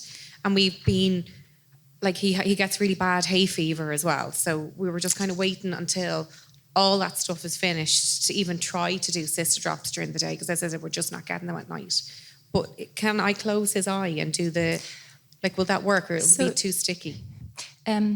If you can get it, you'll have to see how well it seems to disappear from the eyelid and enter the eye surface. With some gel preparation, other eye drops, it does work. So I think it depends a little bit on how close you're getting it and how much gets in. I do think if he's lying down and you're able to just pull the lid down a little bit and get it in that lower area, that usually is well tolerated because you're not asking him to open his eyes. You know, you could put it down there. The other option is to get a liquid formula, say from a formulary, a compounded formula, and then for sure you won't have any challenges with it being able to flow onto the eye surface from here. Does that help? Yeah. I've got another question, sorry. The optic nerve measurement that you mentioned, that's not via the slit lamp or the OCT, is it? Is it something else? That's via the slit lamp. So, well, it's the dilated exam. So we use one of several lenses to get through. So we either use the indirect ophthalmoscope, which is different than the slit lamp, or the slit lamp itself with a small 90 or 78 degree lens. I mention this, and I believe it's important because you don't need all this fancy equipment to get good eye care. And that's why I think it's very important to realize, as long as you have the basic diagnostic instrument that we have in all eye exam rooms, you can offer very good care. My question is, do you know, is there a minimum time that the eye drop has to sit, and cysto drops, the viscosy one, has to sit? So when I do my son's, it's dropped right onto his eye, but immediately he's like, can I rub, can I rub? And I say no, and we count to 30, and then he wants to rub. Yeah. So actually, eye rubbing, I mean, it's not like dangerous at the level, oh, you'll lose vision. That's not what I mean. But eye rubbing, I would discourage, and it's very hard if it's causing irritation. So I might encourage something else, like a cool washcloth. Maybe you put the drop in and then hold a cool washcloth, which will bring quite a lot of relief. Something like that is an alternative, because you'll begin to kind of stretch those tissues a bit. You can end up with more floppy eyelid. Just eye rubbing in general, I would try to minimize. And the question of how much contact time before you could do that, you could put the drop in followed immediately by a cool washcloth, for example. What you want to try to avoid is when the medicine gets in the eye is a very strong blink. The very strong blink will blink it right out. Of course, it'll go down your cheek, and the medicine does not have the opportunity to have contact time on the cornea. So any of these other methods, like laying down and opening the eye, if you resist that urge to blink it away, you will have more treatment effect. And that's why I also mentioned putting it in the lower eyelid as opposed to on the cornea itself. The cornea is very well innervated, as you know, to protect the eye. It's supposed to be sensitive. That's why we know to blink if we hit a stick or something. But for the same reason, it can be hard to get an eye drop right on the eye surface. I recommend putting it in the lower eyelid by pulling it out and putting the drop in that little trough. Then when you blink gently, the blinking process spreads it around the surface. Last question, and then if you have a question that didn't get answered, please find me. Sorry, I don't know if other people have noticed this or not, but like my child has very long eyelashes. Whether that's a result of all the eye drops or not, I don't know. But you could be pulling down the lower eyelid, like halfway down his face, to get past his upper eyelid. So he has beautiful eyelashes. Well, the drugs within these formulations do not have effect on eyelash density or growth. Some eye drops do. Prostaglandin inhibitors do. You'll get thick, long lashes if you use those drops. So it's just his own. That's just him. But I would say it might. You probably know best from what worked. But I think if you have him look up, that should get the upper lashes out of the way. Say he's lying. How old is your son? 13. Oh, so he's a teenager. But if he looks up and you pull down, the upper lashes should be way out of the way, and you could just do a gentle, you can almost just sort of like push into the lower eyelid space, and that lid will come out just a little bit and you could try it with him lying down. It should not be uncomfortable. You shouldn't have to do a lot of pulling. A little pressure, the eyelid kind of wants to roll out. It gives you just a soft tissue spot to put the drop, and then a gentle blink, and you're done. If you have drops and you have problems and questions, we can even practice right out there. No problem. Okay? Thank you so much. Thank you very much, Rachel. Such a pragmatic talk, and I think that's what it all boils down to, pragmatism. So thank you. So now we have 2 talks coming up, and they're both on the issue of fertility. And the great thing now is that obviously patients with cystinosis and people living with cystinosis are living a lot longer and are living well. And so the great thing now is people are looking to the future and looking to have normal lives just like everybody else. And so Graham, as we know, I hardly need to give any introductions, but consultant nephrologist in the Queen Elizabeth Hospital in Birmingham, I'd say known by most of the patients here, certainly in the UK and many beyond. Thank you very much, Graham. Thank you very much, Ruth. So it's a real pleasure to have the opportunity to talk about this. And as Ruth says, it's a sign of great success that this becomes a challenge and a major opportunity. I've been running a combined chronic kidney disease and obstetric, both pre-pregnancy and antenatal clinic for more years than I care to remember. And to be able to see patients with cystinosis, young ladies with cystinosis, in this clinic is a great opportunity. What I will say, though, is that the kidney is extremely important in and undergoes massive changes during pregnancy. So it won't be any surprise to you to recognize that young ladies with any degree of kidney disease, whilst they can have successful pregnancies, the risk of complications is increased. And if you remember anything from what I say, the first and most important thing is preconception counseling. So that starts with advice about contraception. The pediatricians are not all that comfortable in talking about contraception in our experience. And often when people come through the transition clinics and when they've sent their mum and dad out, then it's often the first thing that's often wish to be talked about. So contraception, although we're not experts as kidney doctors in contraception, we must be signposting young ladies to that. The second issue is that young ladies with cystinosis are fertile, and that those with more advanced chronic kidney disease, fertility drops off. But following a successful kidney transplant or in women with well-preserved kidney function, fertility is fairly well sustained. And the third comment I'll make is that ideally, these pregnancies are complicated, and so the number of visits for young women is often very frequent during pregnancy. And so if you can get into a combined obstetric kidney clinic, it reduces the number of visits by half, because you're not having to see both the obstetrician and the nephrologist. You can see them both together. And over the years, the obstetrician begins to recognize the challenges of kidney disease, and they try and teach me a little bit about what makes them anxious in obstetrics. So I'll share with you some fairly recent data, but I'm going to talk to you mainly about kidney transplantation and pregnancy and kidney transplantation, because so far that's pretty much the majority of data. We saw yesterday a fabulous presentation from Dr. Midgley of one lady and 2 pregnancies of somebody who had well-preserved kidney function with the Fanconi syndrome before reaching, and that's an area I think that we need to explore more and more.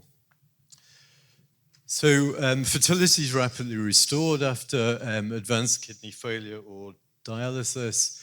And this isn't new. This is the first lady who had a kidney from her sister, and this baby is now roughly 56 years old. So this isn't new, but the data surrounding it is limited. The transplant kidney undergoes, remember I said the kidney undergoes massive change in pregnancy? The transplant kidney does the same. It responds in the same way. And interestingly, even if the kidneys come from a man, it still does the same thing. So kidney function improves and the kidney gets more water space, or what we call hydronephrosis. So there have been major improvements, both transplantation and cysteamine, we know that. And what is there to guide us? So in the UK, there's this very good clinical practice guideline on management of all kidney diseases in pregnancy. And then more recently, earlier on this year, Craig Langman, Elena, and Ord Survey have produced a really great summary. So those medics, or even some of the non-medics, this is a great overview to look at. And then we surveyed across Europe and brought together what were the outcomes, because up until this publication, there were very few or occasional case reports, and bringing those together. And the outlook is that pregnancies can certainly be successful, but they're a bit more complicated, and you didn't need me to tell you that. So in pre-pregnancy counseling, so the worst situation is often when a lady comes along and says, Dr. Lipkin, in the transplant clinic, isn't it wonderful, I'm pregnant? And you think, oh no, you're on the wrong drugs. We haven't had time to talk about this. So to take the opportunity, encourage and make it easily available for people to come to pre-pregnancy counseling, joint obstetrician and nephrologist. And so the first question that we would go through, I'll just go back a step actually to contraception. So there's a lot of misunderstanding about contraception, about what's safe, and family doctors and non-specialists will often choose not to give advice because they're not quite sure, are the drugs safe, do they interact, or whatever. And the bottom line is that most contraception is safe. For most young ladies, the preferred option is a short-acting reversible, and the desogestrel, the once-daily progestin, is very safe to have minimal interactions and is a very good contraceptive. And as we move towards long-acting reversible contraception, then the Nexplanon implant or Mirena coil, even in women who've not had children, whilst there was anxiety, it is proven to be safe. And the other important thing is emergency contraception. It's much safer to take emergency contraception than to have an unwanted pregnancy, so it's possible. How long do I wait? Strict guidelines are inappropriate, but most guidelines would suggest to wait at least a year, after which the risk of rejection is down. CMV, which is problematic in pregnancy, has gone away. And then the big no-no is mycophenolate. Mycophenolate is bad for babies and almost as bad as those horrible stories of thalidomide. So wherever possible, women should avoid conceiving on mycophenolate. So we say wait a year, then convert from mycophenolate to usually azathioprine, and then check that everything's okay for about 6 months. So 18 months after the pregnancy. They ask in pre-pregnancy counseling, will this affect my kidney function? And this is data that we looked at over a long period of time across the UK. And pregnancy doesn't affect long-term graft survival so long as the kidney functions well preserved, nor patient survival. So this is non-cystinosis, this is all transplants. And more severe kidney dysfunction may be problematic. Will I have a successful pregnancy? This is 600 transplant pregnancies in the UK compared to the general population. And you can see that the live birth rate is slightly reduced compared to the general population. and that there may be a slightly increased risk of miscarriage, or maybe it's better reporting in the transplant population. But once women get beyond the first 3 months of pregnancy, the first trimester, the outcomes are good. So what about the risks to my health? Patients with cystinosis particularly are at higher risk of diabetes, and as you know, the risk of diabetes in pregnancy is much increased. So the risk of diabetes is roughly 6-fold in pregnancy, and we recommend screening for that at the end of the second trimester. Urinary tract infection, not surprisingly, much more common, and it's very important that the UTIs are well treated early in pregnancy, even before symptoms. And there's a higher risk of infection afterwards.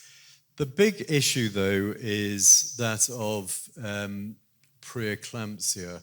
And the risk preeclampsia is this high blood pressure, more leak of protein and swelling in pregnancy that happens only in the second half of pregnancy. It's specific to pregnancy. And even though it's one of the major causes of pregnancy problems internationally, we don't really know why it happens. But we do know that it's much more common in people with kidney disease. So 1 in 4 at least is at risk, and that's the most important thing to screen for. But there is a preventative treatment. Just low-dose aspirin is very protective and reduces the risk, and we recommend all women should go on to aspirin from 12 weeks until delivery. And if preeclampsia occurs, there isn't a treatment. You can control blood pressure, but the only treatment is delivery of the baby. So I won't go into detail how one distinguishes what you do when a kidney transplant doesn't work so well in pregnancy, but just to say, always think about preeclampsia as a cause if it's after 20 weeks. Delivery can be by the normal route, vaginal delivery. About 2/3 of deliveries are cesarean section, and that's for obstetric reasons. So the kidney will move out of the way to allow a delivery. I've said all of the immunosuppressives that we are aware of. I'm just giving you the top ones here, but prednisolone, azathioprine, tacrolimus, cyclosporin are safe, but the one not safe is mycophenolate. And what about the baby? Half the pregnancies in transplant recipients are born very slightly early at 36 weeks, and consequently they're a little bit small. And 1 in 10, though, of babies are born very small, at about less than 1.5 kilos. And in terms of the timing, although the average delivery is at 36 weeks, far into pregnancy, about 1 in 5 babies are born very early, before 32 weeks, with the consequences that have. Can they breastfeed on their immunosuppression? The answer is yes. All of these fall to very low levels after a week in the baby. So I won't go into details of preconception counselling, but just I'll turn for a couple of minutes into the special issues of cystinosis. And as we know, cystinosis is more than just a kidney problem, and has all of these issues that we've heard about over the course of today very carefully. And they have an implication, an impact that needs to be discussed in preconception counselling. The first question people ask me is, will the baby get cystinosis, or am I okay? So cystinosis is inherited as a autosomal recessive. It needs a misprint, a spelling mistake in the DNA from mother and from father. And so if the mother has cystinosis, then there is a risk that the baby could be a carrier, but we know that carriers are not affected. The only situation where the baby could be affected is if the father was a carrier. And so in our practice, generally we don't screen the fathers unless there's a family history of consanguinity. So in patient populations where there's a close relations, second cousin marriages, etc., we do. But it is available. So So screening of the father, to be sure, is a possibility. And if the father is not a carrier, the baby will not be affected. The next questions that people ask are all those things that we've covered already. Will it affect my transplant? What drugs should I be on? How long? But then there are specific other questions that we need to carefully assess. So we've heard about the muscle function problem. Katerina talked about that, and it affects the chest muscle. And as the baby grows and the uterus gets bigger, then young ladies who have significant chest muscle weakness can be a problem. We've certainly had a pregnancy in a young lady with cystinosis who got to 32 weeks, and just the pressure on the diaphragm was just too much, and she ran into trouble because of that. So pulmonary function testing beforehand, all those ladies in the audience who've been pregnant will be aware of the risk of indigestion and reflux, and that can be worsened in this situation. Diabetes assessment beforehand and treatment if it's there. And then there's the issue of what to do about cysteamine and the normal things that women. So cysteamine is toxic to babies in rats, but the evidence which I'll show you from our data, is that if the cysteamine is stopped at the time of a positive pregnancy test, we haven't seen additional complications in association with that. And then I'll show Dr. Midgley's data on breastfeeding. So this is the summary of the groups of patients with cystinosis, so that we asked around Europe for patients and clinicians to send us their experience of pregnancies. And so we had 19 pregnancies. And the key issue was that after the first 3 months, that miscarriages can happen, but after the first 3 months, the live birth rate was actually pretty good, so 87%. But the complication rate was very high, so 1 in 2 ladies were getting preeclampsia. So very manageable, but needing to be watched.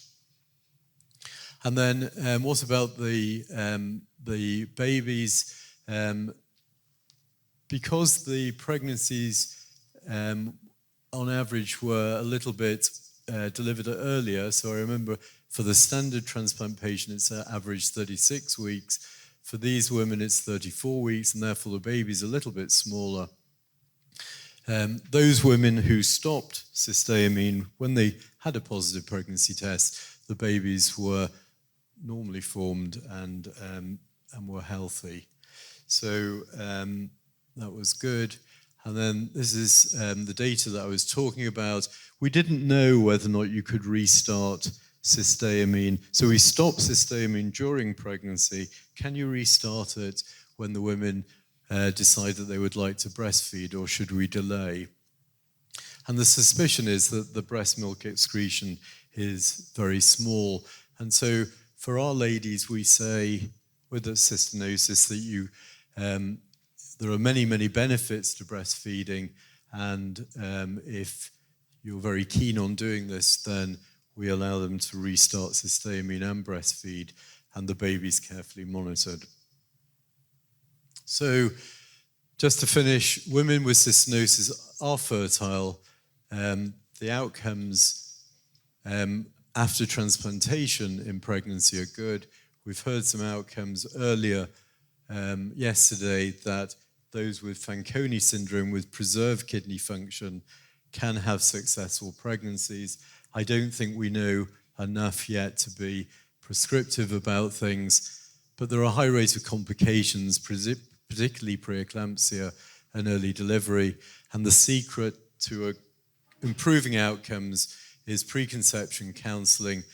Don't forget the aspirin, it's an easy win, it helps to prevent complications, and try and review these ladies in a combined renal antenatal clinic, and probably breastfeeding is okay. So you might recognize this person who kindly gave me their permission. She's much greater expert on pregnancy and cystinosis than I am. And these are some of the women and their lovely babies who've been through our combined renal obstetric clinics. So thank you very much.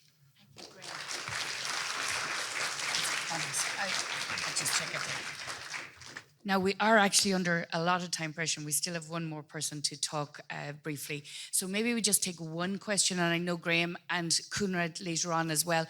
We're all going to be out in the coffee next, and so we'll be able to take questions as well. So is there anyone who has a pressing question at the moment? So yes, one down here. Thank you very much. I just wondered if you could tell us a little bit about the long-term impact on the woman's health of coming off medication, particularly Cystidon. The long-term disadvantage of being off Cystidon for 6 months. Of coming off Cystidon. It's very difficult to know. The problem that, and this applies to other drugs like ACE inhibitors or angiotensin receptor blockers, that if we ask ladies to stop when they're trying to conceive, we don't know how long they will take, so they could be off Cystigon or Procysbi for 2-3 years. So we try and minimize it. I don't think anybody knows what the impact of what really is largely about a 6-7 month gap without. And there have been pregnancies that have progressed, reported, while still taking Cystigon. But I think it's a bit difficult, and there are compromises to be made, I think, and that's probably one of them. But I don't know. They don't seem to be significantly different, but there's so much else going on at that stage of delivery and restart that we just don't know.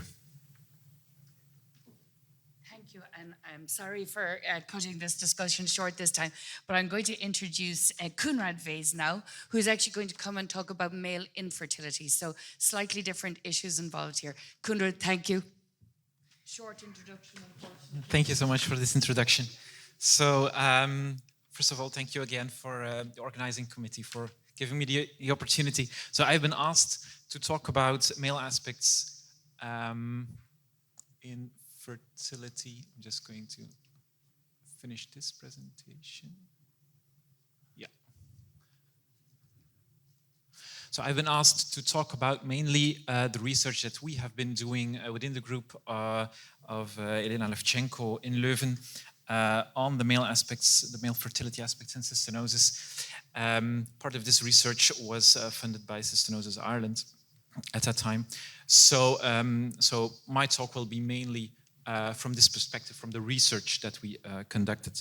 So as it has already been said multiple times, thanks to cysteamine, but also the more earlier diagnosis, the better monitoring of our patients that are being treated with cysteamine, and also the progress in renal replacement therapy, our patients luckily survive into adulthood. But of course, this also is accompanied with other challenges. For example, the long-term complications that are more getting clear in the growing older population of cystinosis patients, the challenges related to new therapies of which we have been talking about, and then obviously also the wish of having children, which is a universal need for many of us.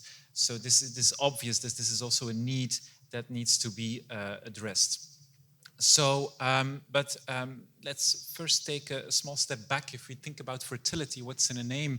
It's the natural capability to produce an offspring, and what it needs is it needs a certain anatomy, obviously. It needs a function, so it needs a proper production of the gametes, we call it. It's the sperm cells or the egg cells. And then also we need the sexual hormones, and we need feedback loops. We need to be able that all organs involved are able to communicate and to talk to each other, and we need the feedback loops that are necessary between the brain and the sexual organs so that everything is orchestrated well. But let's not forget that also other factors have a role. There are cultural issues, nutrition, way of life, etc.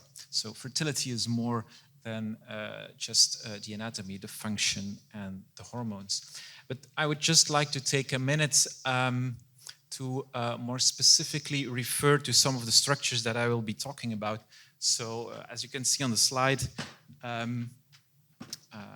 in the male anatomy, we have the testis and the epididymis, which is a structure just directly next to the testis.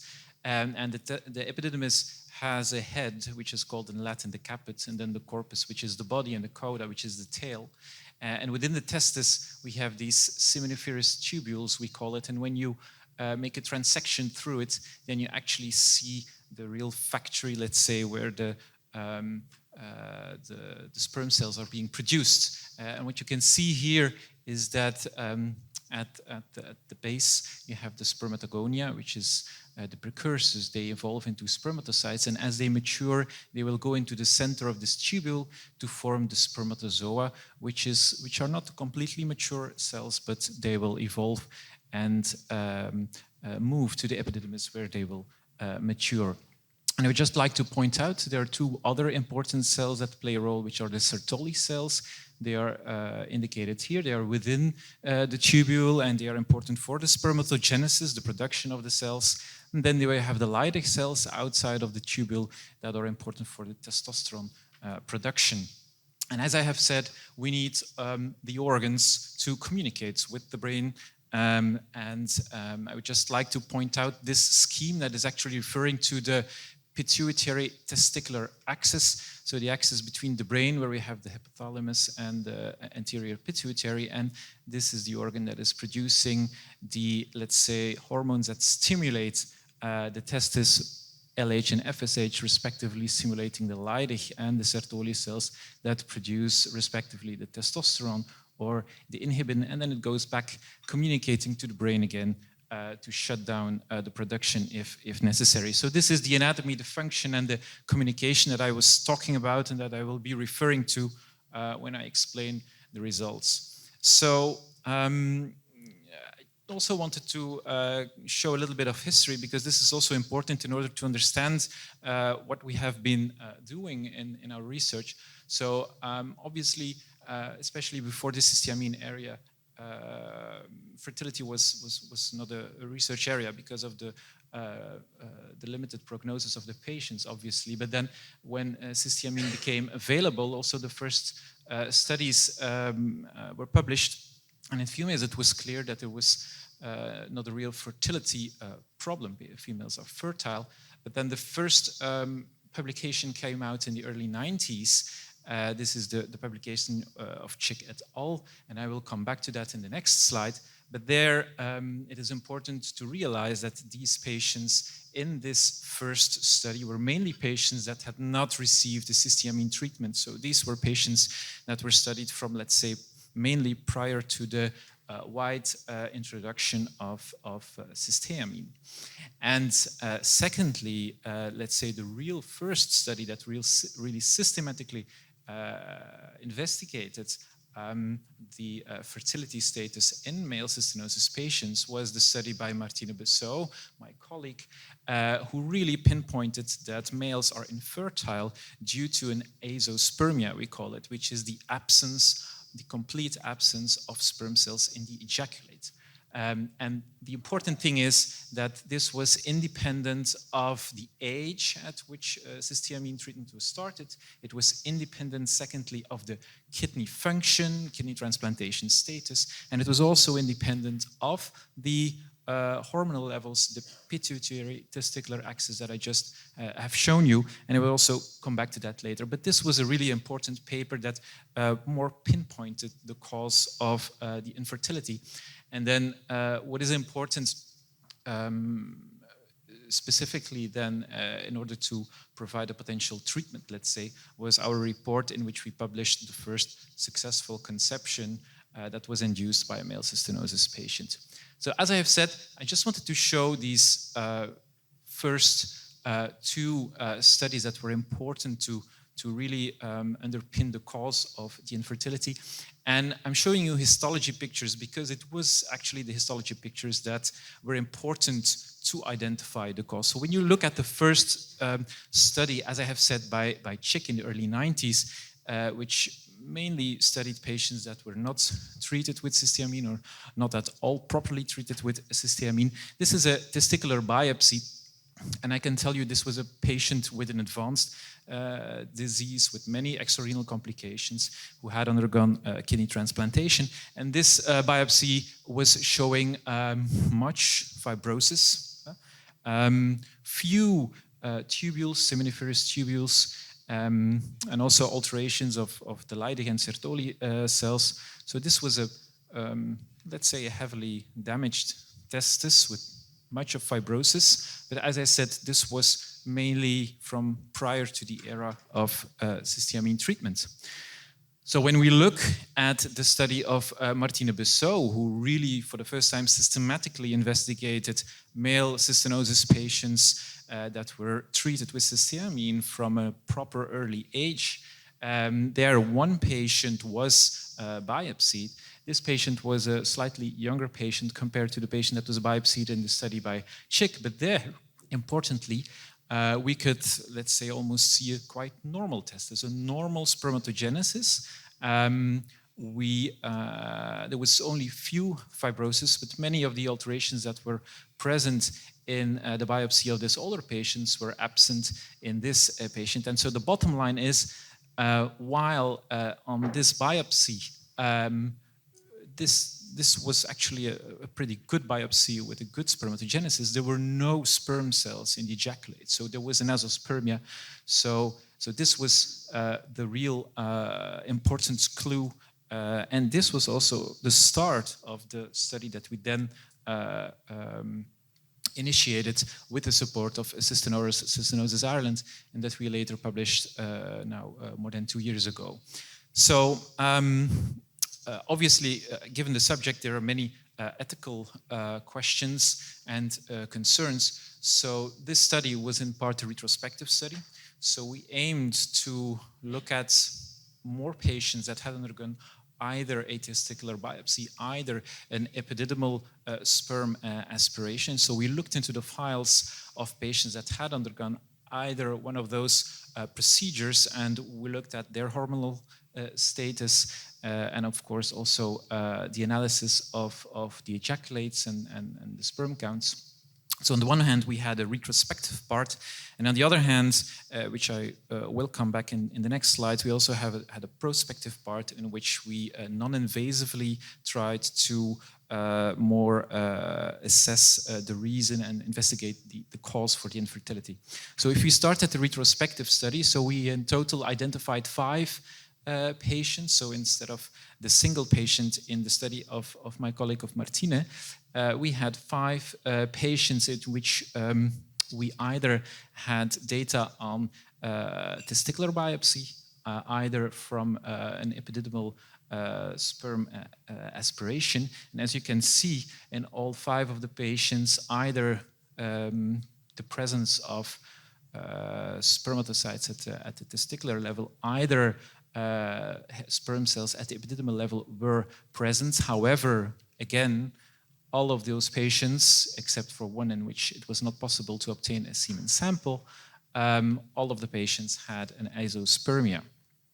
But again, when the adequacy of spermatogenesis was assessed using the Johnson score, which is a universally accepted score to score the spermatogenesis, it was clear that the spermatogenesis was also quite well in these patients, despite the fact that no sperm cells were present. And as you can also see further in this table, what was also already clear in the study of Martine, the sexual hormonal levels that are important for regulating the testicular function were in those 2 patients, for example, in normal range, or slightly, only slightly reduced, for example, here the testosterone, or increased LH and FSH in this patient. So, as already introduced, we also wanted to further explore the exact cause, because if there are no sperm cells in the ejaculate, but if they are present either at the testicular or the epididymal level, then what is actually happening? So then we suspected that at the epididymal level something must have been going wrong. So we set up a prospective study in which we tried in a non-invasive way to assess the epididymal function, non-invasively, obviously because of the matter of the subject here. So we recruited all of the spectrum of cystinosis patients. So we had one ocular phenotype cystinosis patient, 2 juvenile phenotype, and then we had 6 infantile phenotype patients. We had also controls and then also vasectomy controls. So these patients with a vasectomy, they had an interruption of the vas deferens. So this is a sterility-inducing procedure. And as you can see in this table, luckily and obviously, the healthy controls have a normal spermia, and vasectomy was properly performed in the vasectomy control group. They had all an azoospermia. But the ocular cystinosis patients showed a normal spermia. The juvenile patients, the 2 juvenile patients, an oligospermia, and almost all of the infantile patients, except for one, again, showed an azoospermia. So, as I have mentioned, if at the testicular level and the epididymal level, sperm and healthy sperm is present, or a proper spermatogenesis is present at the testicular level, then we suspect to something going wrong at the epididymal level, or an epididymal dysfunction must be present. So, and just to give some more information about the epididymis is important for the sperm to mature. As I have said, when it is leaving the testis, it is not completely mature yet, and it is also storing the sperm prior to ejaculation. But there is also a significant amount of fluid reabsorption happening there, and also electrolyte transport. And it's also important to realize that the epididymis is a bit of a mirror of the renal proximal tubule. It has both the same embryonic precursor, and many of the processes that are happening in the epididymis are parallel to the renal proximal tubule. So what we did is we used 2 non-invasive ways to assess the epididymis, the epididymal function. On the one hand, we used ultrasound, and on the other hand, we analyzed the seminal fluid in these patients of this part of the prospective study. So first of all, we used ultrasound, and this is a method that was published a couple of years ago as well, and that was proposed as being a new soft biomarker for obstruction of the vas deferens, the ejaculatory duct. So what we did is we measured the craniocaudal diameter of the head of the epididymis, as it has been proposed to be a marker for obstruction. And there we could see that in these patients, the infantile cystinosis patients, we had signs of an enlargement of this caput of the epididymis. Secondly, we analyzed the seminal fluid of the ejaculate of the patients, and we assessed the seminal fluid for 2 markers that are being produced by the epididymis. The first marker, it's a bit small here, is ECM1, that's extracellular matrix protein 1. This is normally highly produced by the epididymis. And secondly, we assessed NAG. This is the neutral alpha glycosidase. This is a marker that is actually already included in the WHO guidelines for assessing fertility. And it has a certain normal limit. And so what you can see is that in all of the cystinosis patients, regardless of the phenotype, ECM1, this marker, was clearly reduced in comparison to the controls. And secondly, the NAG was in the infantile and juvenile patients, and obviously also in the vasectomy controls, luckily, was also reduced or lower than the, let's say, lower limit of normal that is defined by the WHO.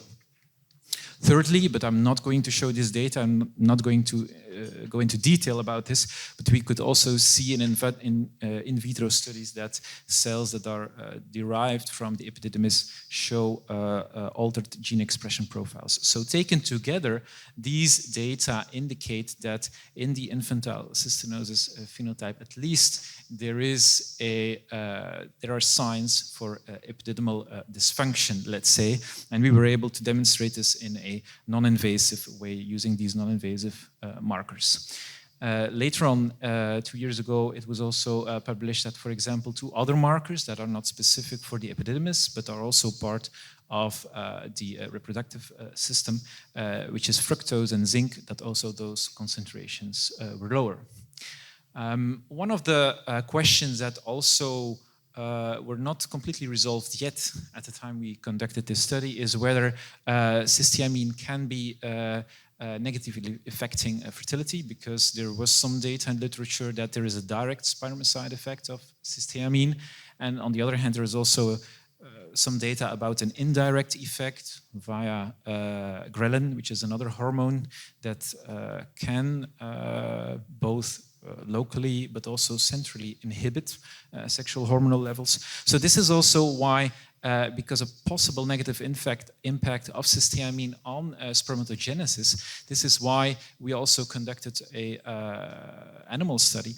And in this study, we treated both wild type and cystinosis knockout mice with a normal control diet or cysteamine.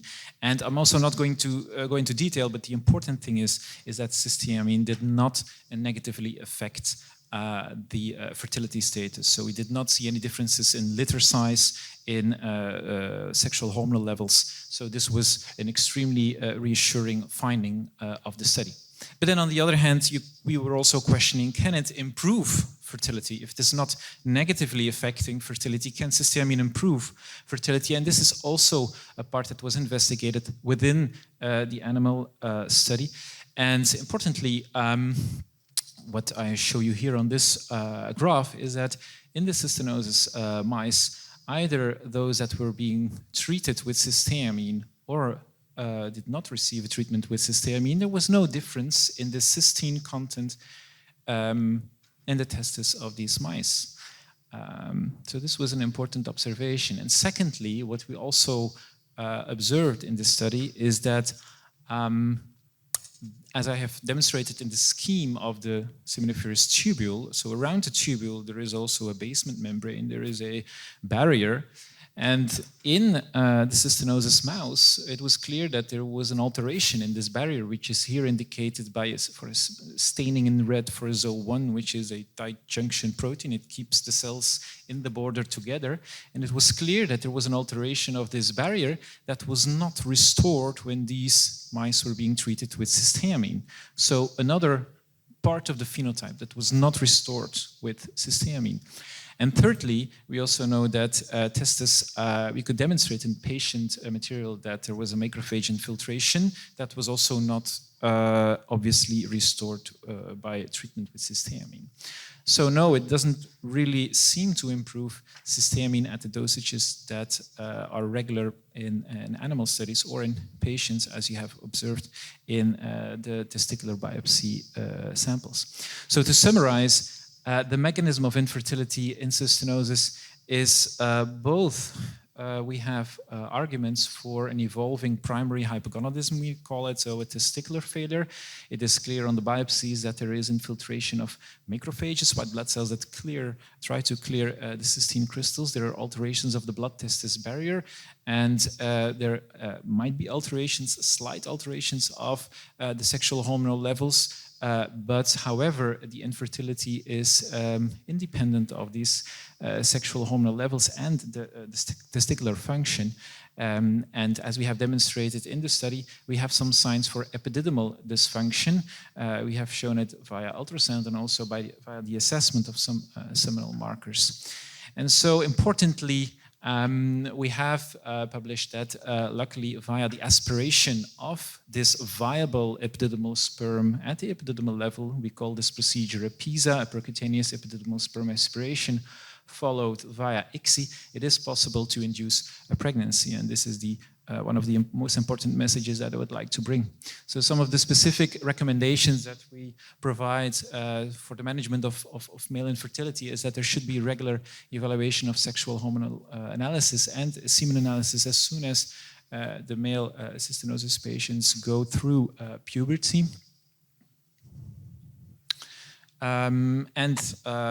Accompanying this, we should consider cryopreservation methods early.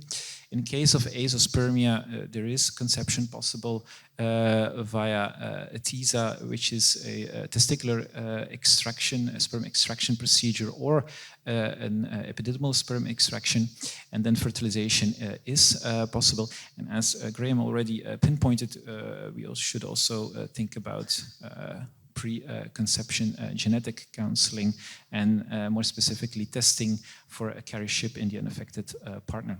So my take-home message is that the majority of the infantile phenotype cystinosis patients, they show an azoospermia. However, we had this one young patient with an oligospermia. The juvenile patients that we assessed have an oligospermia and they are fertile, and cysteamine does not affect fertility. It is always highly useful and considerable to analyze the semen in young pubertal male patients, and cryopreservation should be considered alongside genetic counseling. This should be offered for all cystinosis patients having a wish for having children. So either naturally for juvenile patients or via assisted reproductive techniques, it is possible to father children.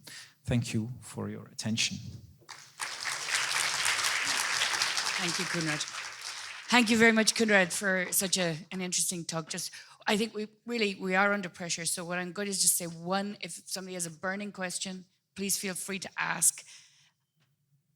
And if not, I'm going to let everybody go for coffee. And we're going to take half an hour break, despite actually the fact that we're under time, because actually our translators need a break, not surprisingly, because they've been working really hard. Just want to thank all our presenters. They've been amazing, actually. Every one of them has said it's worth the extra time, because these are important considerations for everybody. But I do hope we get a bit of a panel chat after the coffee break, because I think that's our opportunity to ask more questions and find out more and work out how to actually live better with cystinosis. So thank you to everyone. I really appreciate your attention. And thank you to our speakers again.